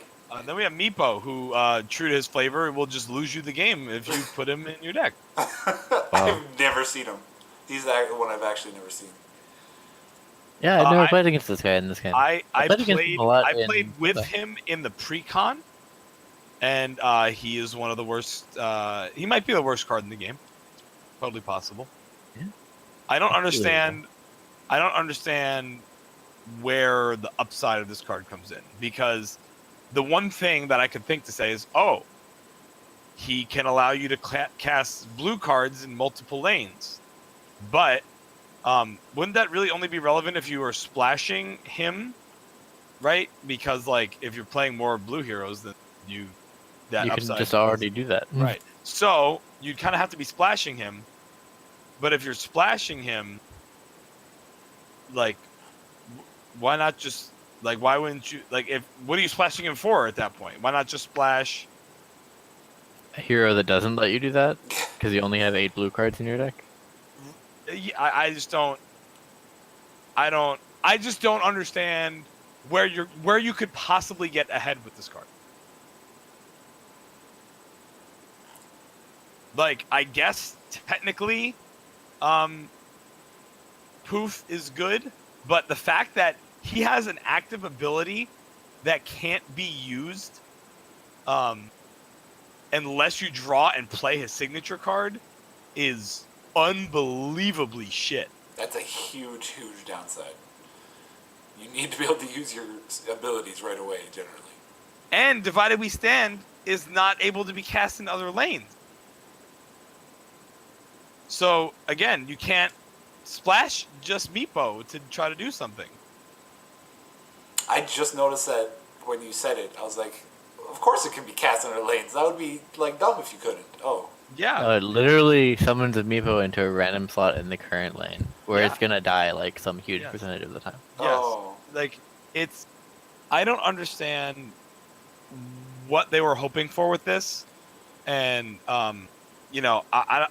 I don't have the malice that I have toward Hearthstone yet, where I just know beyond any reasonable doubt that their only goal is to just only produce garbage, which is where we got our lovely show name from. I'll read the page. I see. But this is like dangerously close to me saying, yeah, they wanted to put garbage in. Rare garbage. I don't know Like, what's going on. it's just like, even like an Earthshaker, right? They fucked it up, but at least he has like a good thing about him that could like do a lot. Yeah, Echo Slam's pretty cool, but this is just But bizarre. like this just doesn't 4-5. Like, don't get me wrong, I'm not saying Meepo is big, but like 4-5. Yeah. And even like, so you want And United We Fall. If you ever take 5 damage on any of these guys, you die. Yeah. And then like, but the thing is, like, Oh, does your opponent get like 15 gold too? yes. That's amazing. No, but the thing is, like, what if you like draw one Divided We Stand in the game? And you have 2 Meepos. But like, my point is, After you okay, play and then it. he dies, right? And then he dies, and then now he's a blank 4-5 for the rest of the game because he has no active ability. And like, what? No, I mean you get to deploy both Meepos again, so he can poof. Yeah, but once they die, I think they're just like dead all the time. Like, it's almost a liability. I guess you could shove them in the same lane. Maybe you just do that forever only. Yeah, maybe. Because, like, for example, let's say you deploy a Meepo in the left and the mid lane, and he's your only blue hero in the mid lane. I have a prediction on who's going to die in the left lane. Oh, that's fair. I think a lot of the time you would deploy like one Meepo to the mid or right, and then other Meepos in the left, and then you would just use poof to do damage before your opponent can do anything in the lane that you're poofing to. Right. But this is like imagining that somehow you're playing Meepo and he's not shit. Yeah, I mean, it's just like, it's just so bad. I feel like even it's like Divided We Stand. You'd almost want like a different hero to cast that, and then like a Meepo in a different lane can blink there. Well, yes, you need, like, right, which is... That's already like the right. That's just the worst. Well, yeah, because it goes like, it like flies in the face of like turn order, because you're always playing it like you would be blinking your real Meepo, or like your original Meepo, into a lane that's already done its stuff. In that case, Yes. like there's no way to cheat it. Like, there's no way to double dip on a turn in that sense. Because wherever you play the new Meepo, you're always moving later. right? Yeah, exactly. All right. Fuck that guy. Yeah, whatever. You'll never see him, I don't think. Whatever. All right. Ogre Magi. So, I'm actually gonna say I'm not happy with this, because even though multicast is like a super hype thing in Dota that is very funny. I don't think they really got the flavor of that well here. I mean, don't get me wrong. I mean, it literally does like a similar. Actually, I'm not. No, actually, it doesn't because No. it doesn't multicast. It rebuys, Yeah. which is already not right. But like, even if it did multicast, I It still think probably it's kind just of wouldn't bullshit. be good to put in the game. Oh, I, I have one more thing to say about Meepo before I forget. So like Meepo, the way he's designed, if you just try to make this like card game analogy to the actual Meepo, you're really stuck making something overpowered or something unplayably bad. And I think it's like really good for the game that we got the unplayably bad one. right. I mean, that's fine. I would just not put Nepo in the game until you've went through every other hero. I agree. Yeah. Or even, since you're putting heroes who don't exist, That don't, yeah, just never. never. Yeah. Or make them good, but you have to have 300 APM. Right. Yes. You have to clear like through the fire and flames on expert Yeah. During the game. If you don't, during in order to do your action. Yeah. Right. So, but anyway, back to Ogre Magi. Why he's bullshit. Isn't even because of multicast at all. It's because 100% of the reason to play this card is due to Ignite, which is not even like a thing. Like it's not. There's no part of Ogre Magi's flavor at all. That is bullshit. Yeah, it's so much more powerful in this game than. Like it does. Like it has no resemblance to anything he does in Dota. In Dota, he bloodlust things. He stuns things and maybe does a ton of damage with that stun. That's pretty much it.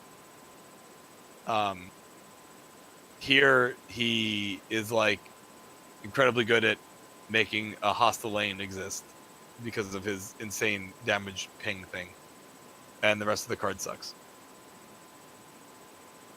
Yeah, but Ignite is just so brutal, and that's why you'll see insane. him. It's insanely powerful. Yeah, I agree. It's just like they just whiffed on Ogre Magi. Yeah, really sad. Not happy about that. You also can't even do like. He doesn't even have like multiple times multicast, right? Right. Like, where is that? Where's the 4 times? Yeah, where's my 12? Yeah, where's my 12.5% to quad cast something? Yeah, exactly. Draw 4 versions of it. Why not? Give me other cards. Yeah, it's. I probably would have just not put him in the game either because I wouldn't have known how to do multicast right, and obviously he has to have multicast, so. Yeah, I don't know. I probably just would have skipped him. I probably just would have made his signature card so he has multicast, where he just casts stuff multiple times for free, and then That's, his. Is that okay to put in the game? Sure, and then his nuke is 5 mana, 4 damage, and stun. And maybe has like a bonus chance to Yeah. be multicasted. For every time you've casted it, it gets an additional bonus chance. Wow. That's him leveling up. So Right. the third one has like a 90% chance to multicast. Each time you do it, it rolls again. Right. All right, now we're on to the other character who will only be Cancer on the game if he ever shows up in your deck. Which is also weird because his flavor. Don't get me wrong, I've only played with him maybe like 2 or 3 times ever in Dota because there's so many characters, but he's like super hard carry, like destroy you with insane damage, right? Isn't that his thing? Like he has like absurd auto attacks that are buffed by like something. Or am I I actually wrong? have no clue. Let's look it up. I will just devour. Yeah, he's like he's an int carry. He uses an orb Right. that does damage based on his mana, and then he has like a weird thing that helps him get his mana back, so he doesn't really spend mana. Like he spends mana to use his orb, but his passive thing gives it back. Right. Yeah. But anyway, the point is that he hits hard, and that's what he does, right? Yeah. Right. He So that's attacks just you and you die. right. Yeah, Then that's just he nowhere on uses this your card. his ultimate and you also die. Right. So that's just nowhere on this card. But what is on this card is like some sort of absurd combo engine and Stall. And stall. And like really, really, really good stall. Like the best stall ever. Yeah, it's crazy good stall. So, yeah, what you said, if he's good, it's because he's in some dumb combo deck that you don't want to play, that doesn't let you play as much as it can. Right. Astral Imprisonment, I think, is just absolutely bonkers. Because if they only have one hero in the lane and you have initiative, you just get to lock them out of playing anything for the turn, which I don't know how much mana you have. Maybe helps you combo off, or at the very least, it just stalls like the best possible way to stall for a turn. And if you don't have initiative, and they could pressure your Outworld or whatever blue hero it is, you just stun your own hero, so that way you get to do whatever you need to do next turn. Like, it's just like, it's like awesome, but then also has like this like failsafe of damage immunity. So in case you couldn't do the super good thing, you get to do like an okay thing to still stall. Oh yeah, Yeah, it's both ways. that's pretty cool. That's good flavor too. It's the I way mean, you yeah, use that yeah, no, ability. it's just, but like my point is like, dear God, like this card. At least the art shows who you'll be stalling against. Right. They did a good job with that. They knew. If he was good, you're stalling against X. And the other thing, though, like, how many times are you gonna lose the game because he just refused to roll the 2 mana back? Yeah, I don't care for that. It's too similar to CM as well. I just don't know why this exists in its state that it does, and I don't know why it's got to be 50% chance. Because, like, don't get me wrong, I'm not one afraid of randomness, but like the point is, when you're doing your combo shit, there's going to be a turn where the EV says this is the turn to go for it, and like that is like an objective. Like we can like look at the numbers and say this is the optimal point to go for your combo, and sometimes it's just not going to work for what amounts to no good reason. That's stupid. And then other times you're going to have, it's just going to be the only turn you can do it because you're about to lose or whatever, and you need like absurdly good luck, and you'll just get it for no reason, and that's also stupid. But he's in the game, so it's too late now. I don't understand why you'd want to put this in the game, like on any level. I don't see anything about this card that makes me think, yep, we should put that in the game. I don't see it. If I ever play Constructed, which I may never will, like there's a chance, but depending on how long the game goes on, because I don't think he's played now. Anything. He might be. I have no clue. I mean, he might not be because there's not that many wombo combo. There needs to be more card draw in the game. First off, almost certainly. But and there also needs to be more playable blue heroes, probably. Because I assume you play this in like mono blue because he says blue spell, so you like want like all blue spells and all heroes that give you good blue spells. But I assume it would just be like, I just concede when I see him because I like can't win against his deck or something. Yeah, I don't know. Yeah, spooky. I actually, fun fact, I did play this in a draft deck, and it actually did its job in that deck. Wow. Yeah, it was the jank deck. I mean, I think C Weezy said it best when he said, "Why are you playing any of these heroes?" Because I had like 4 unplayable heroes in my deck, and it was not great, but it was legendary. That's good. Yeah, we'll get that later though. All right, moving on. We have Prelix, so the bad version of Kana. The end. Prolix is a lot of fun. Prolix actually give you plus creeps, like both with her passive and with her Sig card, whereas Kana only redirects your creeps. But the Sig card for Kana is like really crazy. Make like 10 times more creeps. Like, great, pretty normal. She's also being 5 life compared to 12. Yeah, it's a big difference. I think Barracks is really great. She's not like a top tier hero or anything. No. I just don't see why you need this and Kana. Yeah, that's fair. All right, moving on. We have Skywrath Mage. I think he's great. Yep. I like that concussive shot. Works with Mystic Flare exactly how you'd want it to. I think his stats are basically right. Mystic Flare is justifiably very powerful and interesting to play with and around. Yeah, great.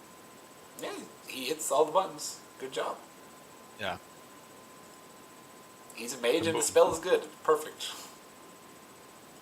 Yep. Venomancer. He makes wards. It's great. I think it's hilarious that they went with the double ward.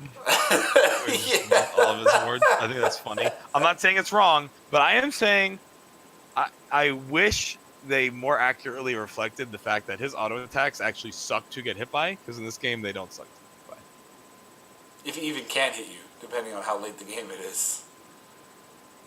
But yeah, he's his auto attack should poison or something. I don't know. They should apply the current version of Viper Strike. Exactly. I do. Going the ward direction is very funny. So. Yeah, the plague wards are sweet. I like them. He's a little underpowered though. I wish he was a little strong.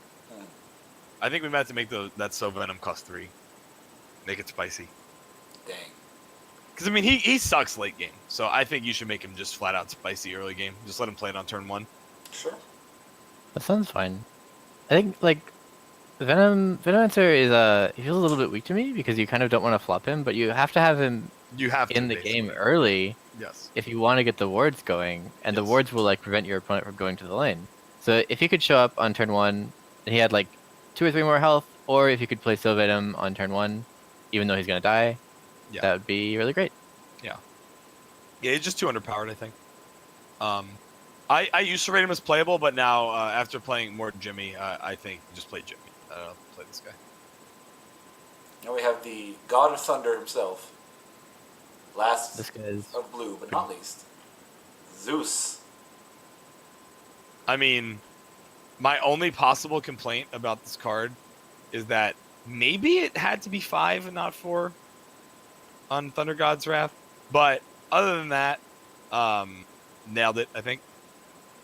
yeah. I mean he's a good game card. He does what Zeus does in Dota. Yep. I just think I think the number might have had to be 5. He just feels like he's not that good. It's a little bit soft at 4. But it does have a hilarious animation. Yeah, no, it's great. The animation's great. The other thing that kind of bothers me about it is that he does not enable static field like at all. Like he's like the worst at enabling it himself. That is sort of because his weird. card costs 7. Like you want like Crystal Maiden's card or something, you know? Like obviously you don't play Crystal Maiden, but you know what I'm saying? Like you want like a cheap damage card, like Chain Lightning, if that was in the game, but it's not. Yeah, it is hard to enable his static field if you don't have a ton of blue, cheap blue, but he can't do it himself. Yeah, it's just a little unfortunate that he can't do it himself because that's not right. But I mean, you know, it is what it is. All right, that's it for All blue. right, and on to black. All right, now this was the star of my unplayable heroes deck. We're starting off big. Oh yeah. So all right, I'm going to tell you about how to fix Bloodseeker. We're going to fix him because right now, spoiler, he really sucks. But the thing is, he's actually not far off from being brutal. Similar to the real Bloodseeker for a long time. Right. Yes, he sucks, but he's like almost insane. So, what do we need to do to make him better? First off, Blood Rage needs to go to 4 mana, and I think it needs to stay double, personally. Not +4. I think it needs to 4 mana, double. Yeah. So I think at like 4 mana at double, you're gonna get these games where like you just play 2 Blood Rages on a guy to win the game. That's Is that fine. okay? That's. I mean, if you got an unblock guy through, when you had 8 mana and a black hero in the lane, I think that's easy enough to play around because all they have to do is wait for you to play one of them or both, and then just play a put creep. anything in front of it, and Yeah, then that's you good. lose the game. Yeah, you can only play one. You need 2 black heroes in a lane. Right? Well, no, because it's giving No, unit. you like have a unit or a Oh, different You could hero. okay. You could make it say hero. I'd be fine with that. If we made it 4 mana and double, it could say hero. I think it should be hero. I also think though that double is important because, like flavor-wise, it makes no sense that you could Blood Rage Crystal Maiden and now she actually hits kind of hard because in the real game, if you Blood Rage Crystal Maiden, she still does nothing. She's like useless, and you just silence her. Right. So yeah, I think we should make it silence a hero this round, double that hero's attack this round. 4 mana. Boom. One more change because I think that's not quite enough. Maybe it is, but I would go a little farther. I'd make him a 7. We're good. 7/7? That's fine. Like I think he deserves what 1 or 2 more health so that his passive actually works before you put a cloak on him. Yeah, him being weaker than old frail goblin with a stick. I mean, my problem with the 6th life is specifically that he matches up so poorly against the red heroes, like unreal. Yeah, that 6 life is a big killer for him. It's a huge liability again. There's like a couple breakpoints for health, and 6 is one of like the super relevant ones. Yeah. So he was the star of my deck though. So my deck featured Outworlds, featured Bloodseeker, and featured Necrophos, who we'll get to. And the point of my deck was I had 3 paydays and a Retinville investments. Okay. And a bunch of really expensive and good items. And 1 for me. So my plan was to turbo out something bullshit with 1 for me, or with my gold generation, then 1 for me, and put it on my Bloodseeker and Necrophos. And so now you have 2 of it. And then I actually won 3 games. That's amazing. It was a combo. Because let me tell you, when you put like a turn 4 Ring of Tarask on your Bloodseeker and Necrophos, you don't lose the game. Yeah, they're spooky. Yeah, Ring of boys. Tarask is a great item to do that with. Yeah. So it's spicy. Okay, moving on. We have Bounty Hunter. I hope. Did you guys bring any coins with you? Because we're flipping coins now, boys. Oh boy. Mm-hmm. I don't understand Exactly. why. I don't understand why we had to flip coins with this guy. Am I gonna kill Ursa this round? Maybe. Right. Like I don't. Who Why knows, did we? dude? Why does it? Why does this exist? Shouldn't it be? Here's the thing.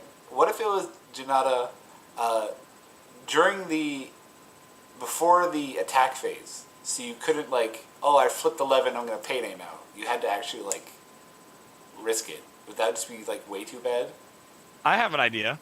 What if it was maybe it's like an automatic activated ability, basically just like a passive with the cooldown, Oh, okay. where it's like every other turn. Oh, he just switches? No.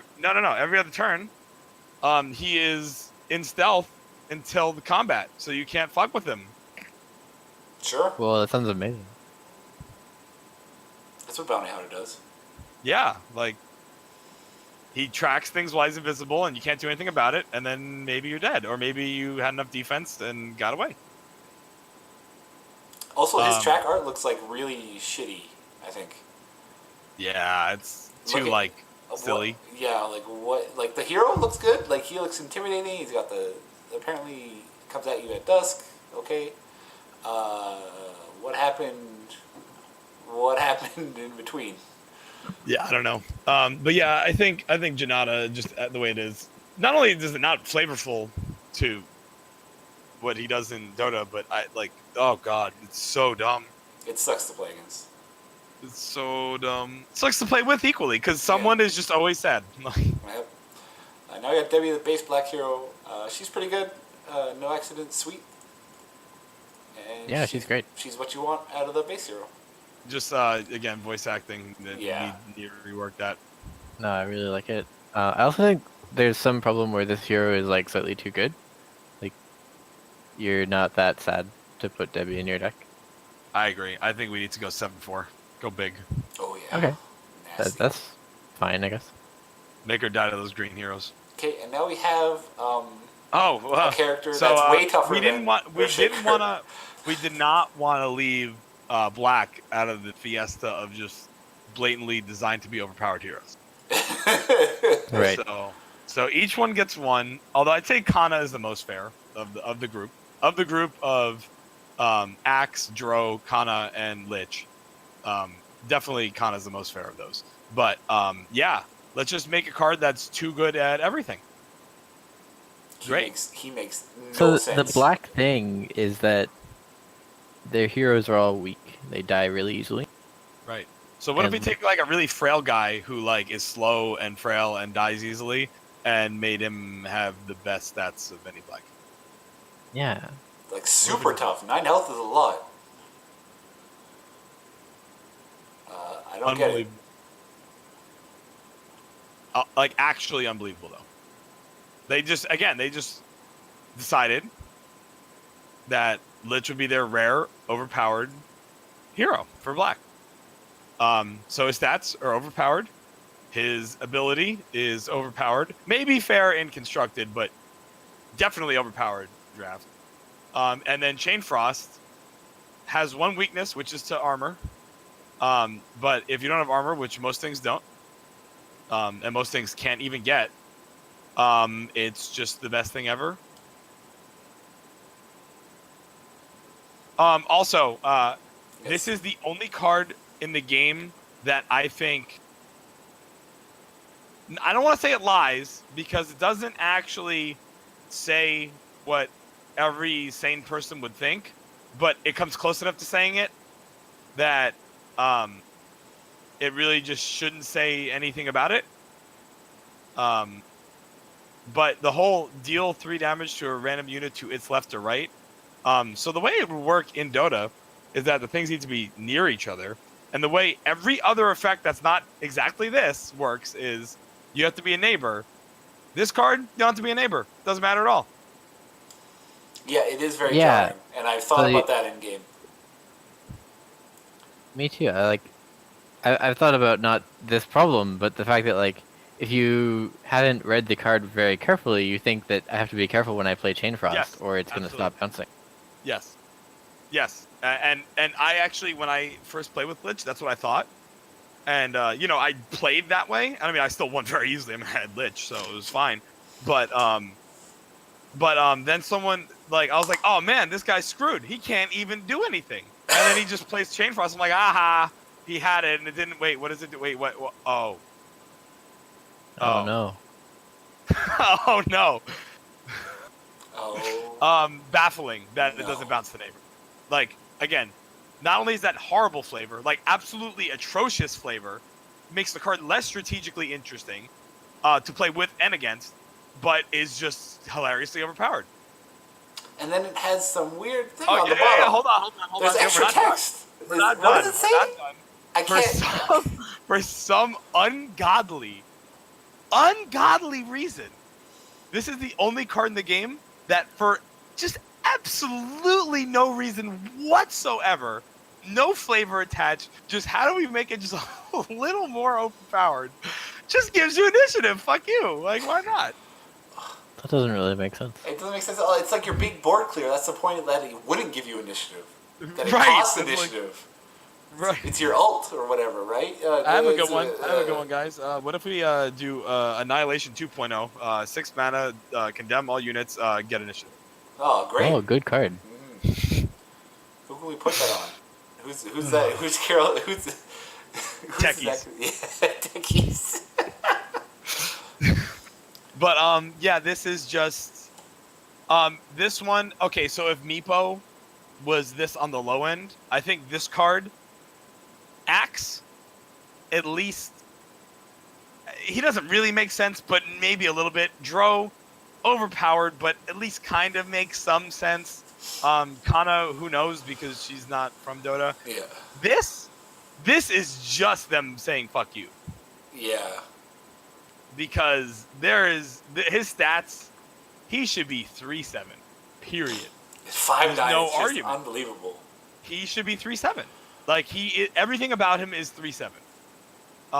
Sacrifice I think is fine. It's strong, but I think it's fine. I actually might even bump it down to 5 attack because 6 is like an insane amount.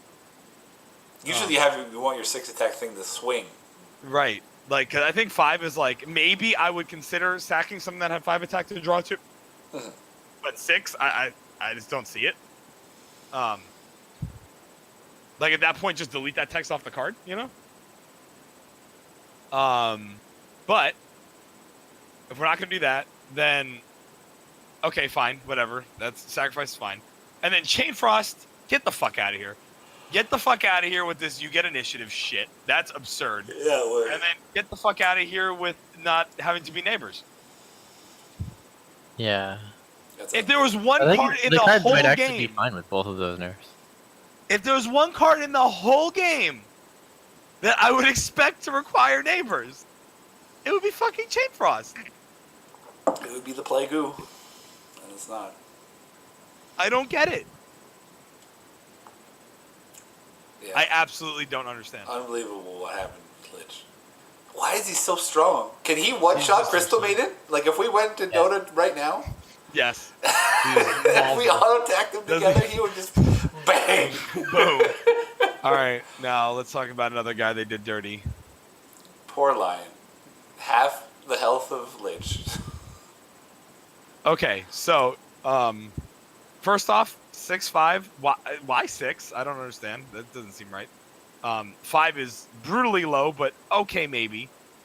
But weird that he has more attack. But okay, whatever. Small stats is the point, and I'm fine with that. Finger of Death, boom, nailed it. That is what Finger of Death is. I would have suggested making that the signature card, but okay, whatever. We didn't want to make that the signature card for some reason. Probably because we're saving that effect for Lena whenever she comes in the game, and you don't want 2 like identical signature cards like that. But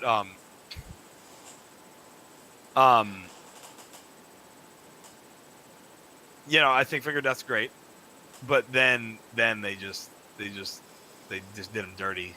No, his signature card's gonna be like his really big stun, right? It's gonna be that the one I use all the time. Yeah. Oh, maybe it's gonna be like the CC that's like super awesome. The Hex or whatever? Like, stops the carry. Yeah, like stops their heart. Yeah. Let's check it out. Let's what? Oh, Mana Drain. Oh, well, see, no, Mana Drain's actually pretty powerful too because like it refills all your mana while depleting all theirs. So let's see what it does here. Oh, so here it gives you no mana and takes away 2 of theirs for 1 turn. Oh. Oh. Shouldn't it like give you a lot and take away a lot? I'm trying to think what I would do to make this Modify. How about this? How about just make fucking Finger of Death a signature card and then make his passive Mana Drain? The enemy tower has -1 and you have +1 like all the time. Wow. Hell yeah. And then make his stats like really shitty because that's powerful.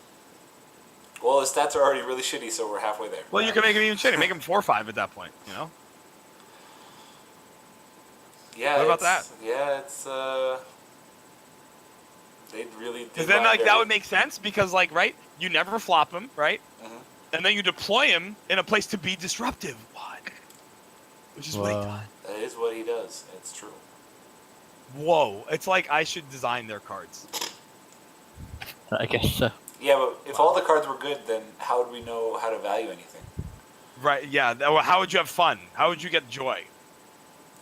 Drafting would be pointless. It would be so stupid. I heard that. I heard you have to have bad cards for a draft to be interesting. That's 100% true.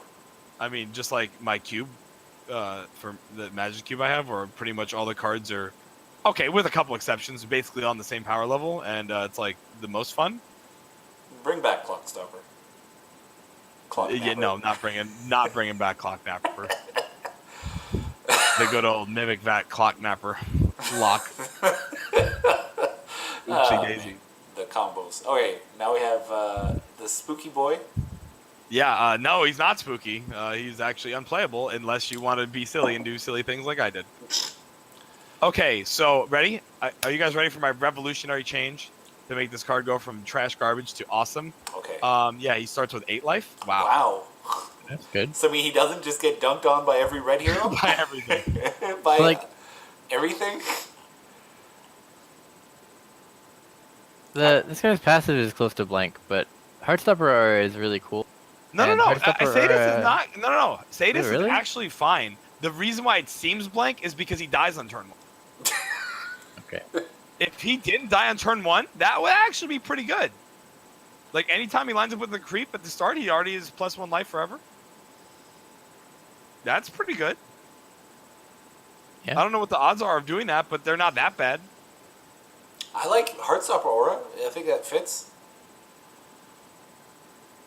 Yeah, Heartstopper Aura is really great. Weak, The thing but- about Heartstopper Aura is that, like, you want a guy with more than 6 health to put it on. Like, Right. a guy with 9 health, like Lich. Right. So you're saying this would be Lich's card? You know who's really good with Heartstopper Aura? A Bloodseeker with a Ring of Tarrasque. Ooh. Because then neighbors randomly die for like no reason or whatever, or like things in front of him randomly die for no reason, and he gets healed, and then like he gets healed again, and then he gets healed more. But yeah, like this whole design hinges on how long he can live, and they decided the answer would be 0 seconds. Yeah, that's 6 to 7 is the same thing with Bloodseeker. I mean, you want to say 8 or whatever, but you can I even think go 7. Bloodseeker doesn't deserve 8. I think Necrophos deserves 8. Yeah, I think so too. Yeah. Well, I think maybe I'd try 7 first. Because maybe you don't want too many games where Go Necrophos big is like first, a 5. and then go big first, and then nerf. Yeah, that's fair. That's fair too. But yeah, so really sad right now at the current state. I think they're probably going to do the same thing as Hearthstone where they never buff anything. Oh no, they never will. There's no chance. He's just done. Yeah. He just sucks. Alternatively, you could make Heartstopper Aura 1 damage, make it his permanent passive, and then give him his Execute as his signature card. That'd be sweet. You know, maybe like 5 mana if a hero is at or below half life, condemn him. That's too much math for me. Okay. I agreed. Now we have Phantom Assassin. Oh, Destroyer of Worlds. Yeah. So, you know, before I played the game, because the game had been played extensively by a bunch of people who were invited to betas, I had no interest in this game until it came out, so I didn't even try to get in any of those. But the initial tier list I saw, which I guess was a fairly popular and well-known one, had her at A tier. But I mean, A tier might sound like top tier, but apparently everyone just thinks that it's okay to just throw on S tier now all the time, which is not how that works. But okay. Yeah, exactly. Yeah, but if we're gonna say that things are whatever the top tier is, she's fucking in it. There's no tier above her. Period. Yeah, her not being tier S seems like a mistake after playing against her. Absurd. So, her stats are really good for what she does. Really good. Absurdly good. Like, you're like, wow, I wish I could have so much life. Oh, wow, perfect, I do. Great. And then, coup de grace. It says discard a random card. Now, in lots of games, that's like a really bad thing. You're like, oh shit, discard a card. But in the game where you draw 2 cards every turn, and sometimes you don't even play anything. You draw items too. Yeah. You can, like, discard a short sword. Short sword, yeah. Wow. You like, there's a good chance you discard a piece of shit. And it didn't do anything. Like, it was discard nothing. Right. And you get an extremely powerful effect. And condemn a hero in this game, so... That means your opponent can't play cards? Right, yeah, it's not... It's, like, worlds stronger than... Like, put it this way. If you're getting into coup de grace turns against, you know, a Phantom Assassin deck, you have to deploy so specifically and so predictably in order to not literally lose the game if they have coup de grace. Like, it's the only card I can think of that you have to immediately play around it forever or you will lose the game. Even if they don't have it. To me, it's like destroy, like in Hearthstone, it'd be like destroy a minion and your opponent discards their whole hand for that turn, right? Right. That's what it feels like because you can't play anything. It's unreal. And like the fact that you get the money off of it, and the fact that any black hero can play it, like Ugh. And don't let the 6-8 fool you. She's a 10-8, Yeah. which is ridiculous stats. Yeah, he can pretend against heroes, which is really good. It makes sense that she could go toe to toe with Ursa and just booty bop him Right. immediately. Start of the game. As we all know, that's how that works. Yeah, so Coop D Grace is something else, and so is the rest of this hero. Yeah, super strong. I don't mind the design. Like, Phantom Assassin's not really, to me, is not really one of the more iconic characters. Like, whatever. This is not at all what Coup de Grace does in Dota, but It's a random crit, right? Like, I don't know. it's the super crit in Dota. It gives her a small chance to do quad crits. Yeah. Which, yeah, I mean, I guess we don't want that in this game. That's fine. But, yeah, she's just ridiculous. Moving on, we have, I think, one of the better designed heroes in the game. I think he's up there with the nailed its. So first off, his stats, perfect, I think. Headshot, I mean, I don't know why it had to be this, but sure, it works. That's fine. It's extremely strong, but it's fine. But then I think Assassinate, really, really, really interesting card. When you first played against it, you're going to think it's not interesting and just completely bullshit. But once you play with Sniper, especially against someone who understands what's going on, you realize this card has a lot of drawbacks that are not written on the card. Yeah. And I think it's very interesting. So number one, the less black heroes you have, the insanely worse this card gets. Number two, Sniper dies a lot, so you might not get to use him to assassinate things almost ever. Especially because you really are trying to deny Sniper from existing already because Headshot's crazy. And then three, if you just deploy properly to 2 lanes, you won't get locked out of a lane. Great. I agree. I think this guy is really good, and he matches what Sniper is. Yeah. If you leave him alone, he headshots you. That's bad. He assassinates you. That bad. But if you pressure him, he just folds. Yep. Like a house of checkers. And, House of checkers. Yeah. So, they nailed him. I think they nailed his art too. I like his signature card. Great. I think it's great. Better than I would just say though, anyone that plays against this and thinks it's nonsense, play with it, and then I mean, granted, if you play against garbage opponents, you'll have the same result as they had against you. But if you play against good opponents, you'll be like, wow, this is really hard to do what I want to do with this card. Yeah. You can say that for a lot of things. Lane order matters a lot. Yeah. Try him out yourself. But he's good. All right. Now we have Sorla Khan, who's also not. She's a card gamey. Not in Dota. Yeah. Generic siege girl. She loves ladders. I think she's overrated in draft. I mean, I'll pick her. Like, I'd play her over Debbie, but not by much. Whereas I think some people think she's actively like good. I think she's just like, like barely better than Debbie. Not very exciting. I really don't have much to say about her. I feel like she should wield a ladder as a weapon. Like Jackie Chan like in the fighting Rumble game from the Bronx. Yeah, she should have a ladder like because she loves ladders. You put a lot of ladders in your deck. Yeah, a lot of ladders. So she should really like either be on a ladder or like carried on a ladder or whatever. Just ladder focused a bit more. But yeah, she's sort of vanilla. She synergizes with Black's game plan because Black's really good at killing heroes. So then how do you capitalize on that? Well, you deal bonus damage to their tower while their hero's gone. Great. Yeah, so otherwise, I like her. I think she's fine. Next we have Storm Spirit, who I've never actually played against. It's because he's unplayable in draft. I think he's actually super hyped for Constructed. Okay. Not that I would know, because I don't play Constructed as of yet. But maybe when there's a deeper card pool, you can play him because he's got some really powerful stuff going on. I think his stats are right in light of the fact that Overload is like very strong in a mono black deck. This is like the mono black hero for the record.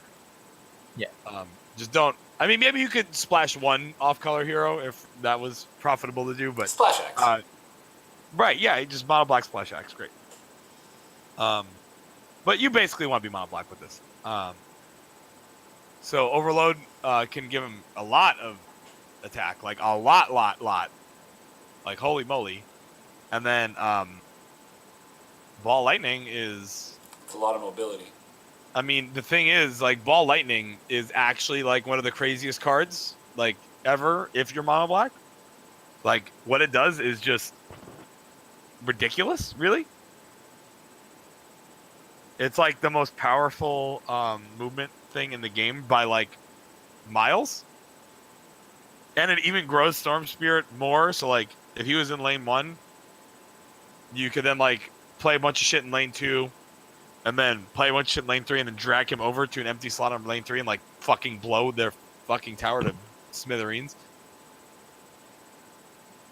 I actually think that at some point this guy will just overtake Sor Lacan as the way Mono Black tries to like capitalize on their advantage. If Sor Lacan's even played right now, I don't know. But yeah, he's not a limited card at all, though. No, I mean, because you would absolutely play him if you had the cards to play Mono Black. I mean, you play him in a heartbeat, but it's just that's so unlikely. Yeah, it's not gonna happen. But if you were Mono Black in a draft, you would want nothing more than this card. That would be sweet. Next time I'll try it. To only pick the black card. Yeah. Yeah, if you see him first, just do it. Yeah. We're playing 100 grading shots. Also, boys. it's worth noting, I actually think it's almost overpowered that it's any black card and not like a black spell or like some sort of restriction. It's just anything. So if you're playing mono black, everything you play just makes them crazy. Every card buffs this guy. Yeah. That's pretty good. Yeah, it's pretty nasty. Like, and it's anywhere. And then Ball Lightning, like, the amount, like, move any hero from anywhere to specifically anywhere you want. That's ridiculous. It is crazy. That's a lot of movement. And movement is very powerful. Extremely powerful. Yeah, I think he's well designed, actually, though.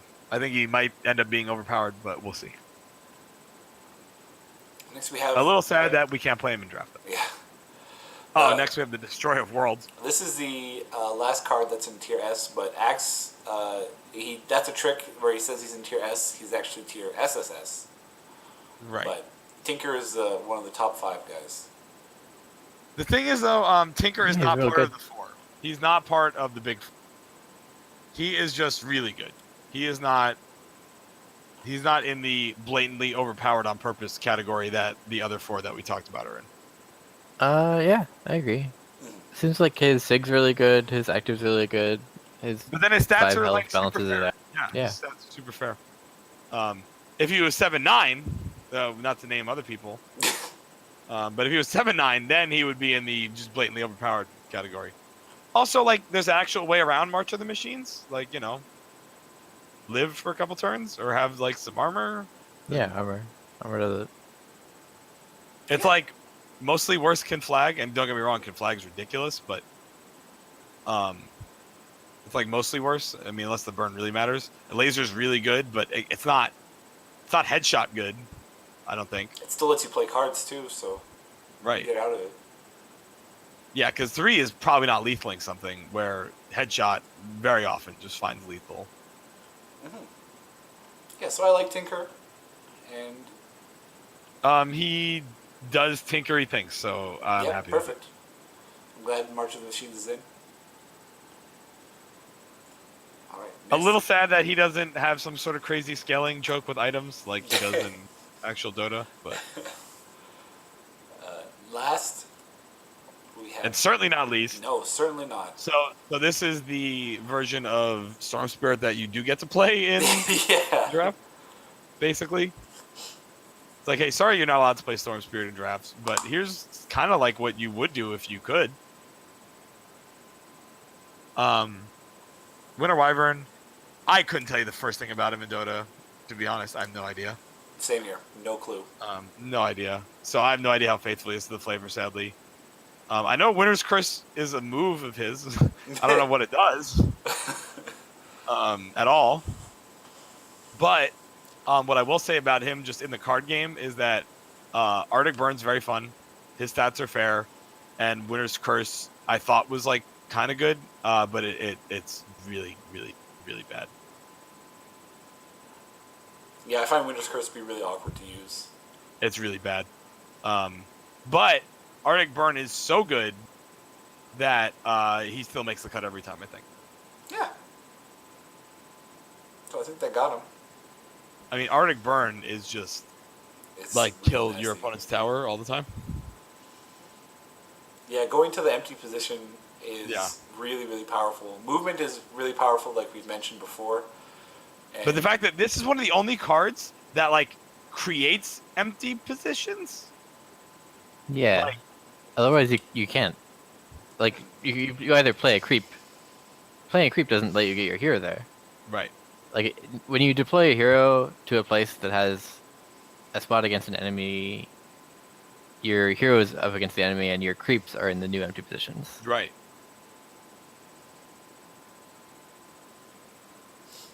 It's very powerful.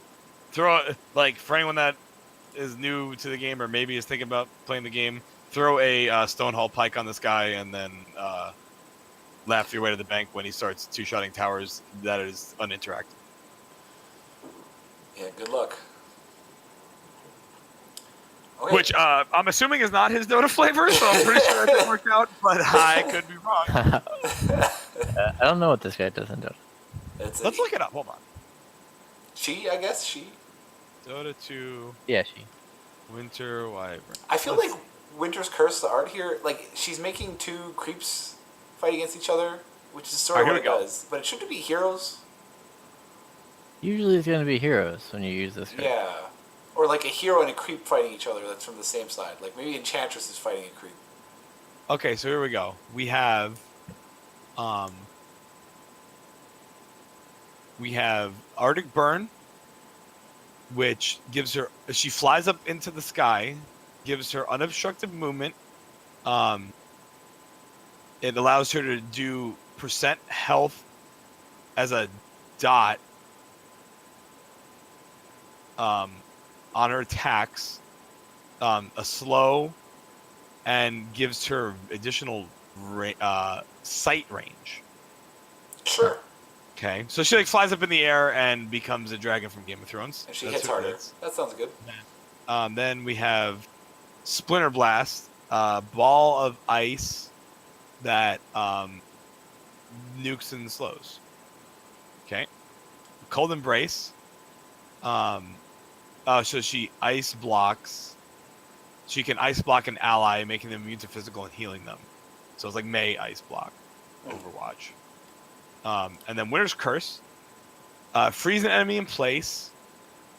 Aha, okay. So you freeze an enemy, and then all of their allies within a certain AoE are forced to attack them with increased attack speed. Oh, that's Winter's Curse from the card game. It's Yeah. really good. It's really nice that they ported Wyvern to a MOBA game.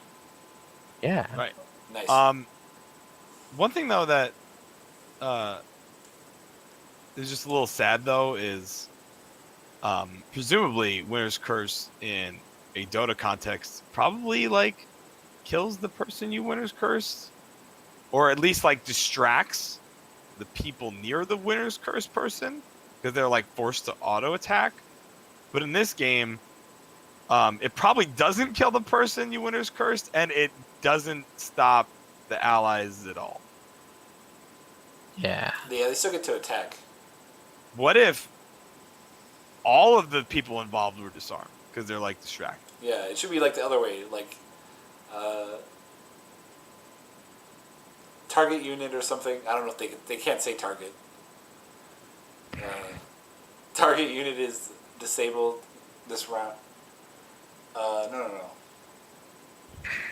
Target unit's I don't know. neighbors battle it, and then all units who battle are disarmed. I think it needs to disarm the allies. Yeah. I think that would. After though, right? Because Mm. if you we found out also with me and C Weezy found out if you have home field advantage, that's a non-bow Oh yeah. with Winter's Curse. we like use Winter's Curse, and the disarmed Oops. guys, they're not Neighbor. gonna do any damage when they Yeah, fight oops. the neighbor. Oops. Oops. That's an oops. Yeah, it's okay though. We still won that game because we just already burned to an empty slot. That's an oops. Yeah. Okay, so we have been streaming for quite a while. I don't know if we want to keep going on the cards. Oh no, that's gonna be part 2. Today was Yeah. the hero. Oh, That okay. was it, That right? sounds great. Yeah, thank you for joining in for part 1. So, like, how many playable heroes are there? Oh yeah, let's do a quick tally. All right, so we got 1. I'm gonna not count. Oh wait, playable and drafts are constructed. Let's just do draft. Draft is Okay, a cool so we one. have 1, 2, 3, 4. Can we ignore the defaults because that's like cheating? Yes. So 1, 2, 3, 4, 5, 6, 7, 8. So we got 8 in red. We'll do by color. 8 in red. 1. Are we counting Dark Seer's playable? I think he's like right on the border. Playable. All right, we'll go 1, 2, 3, 4, 5, 6, 7, 8. 8 again, I think we'll say. There's like 2 like 0.33% playables, so we'll add that up to whatever. Then we got. I'm assuming blue's gonna be really disastrous here. We have 1, 2, 3, 4, 5, 6. Yeah, 6 in blue. So blue's a little rough. And then Maybe 6 in blue. I have Kana, Luna, Ogre, Prelix, Skywrath Zeus. Skyrath, Zeus. Mhm. That's fair. That's I agree with that. Then we have 1, 2, 3, 4, 5, 6, 7, 8, 9, 10, 11, 12, 13. 13 in black because 7 of them were Lich. Let me try that again. 1, 2, 3, 4, 5, 6, 7. Seems about right. Interesting. So actually, if you think you have bad hero luck, go red and green because they have more playable heroes. There you go. Perfect. And definitely don't go blue. Yeah, do not go blue. They have by far the least. All right. Thanks for tuning in. I've been C Weezy. I'm As Seaweed always, too. we are all seaweed. On this glorious day, we are all C Weezy. Thank you very much for watching, and we're going to get out of here.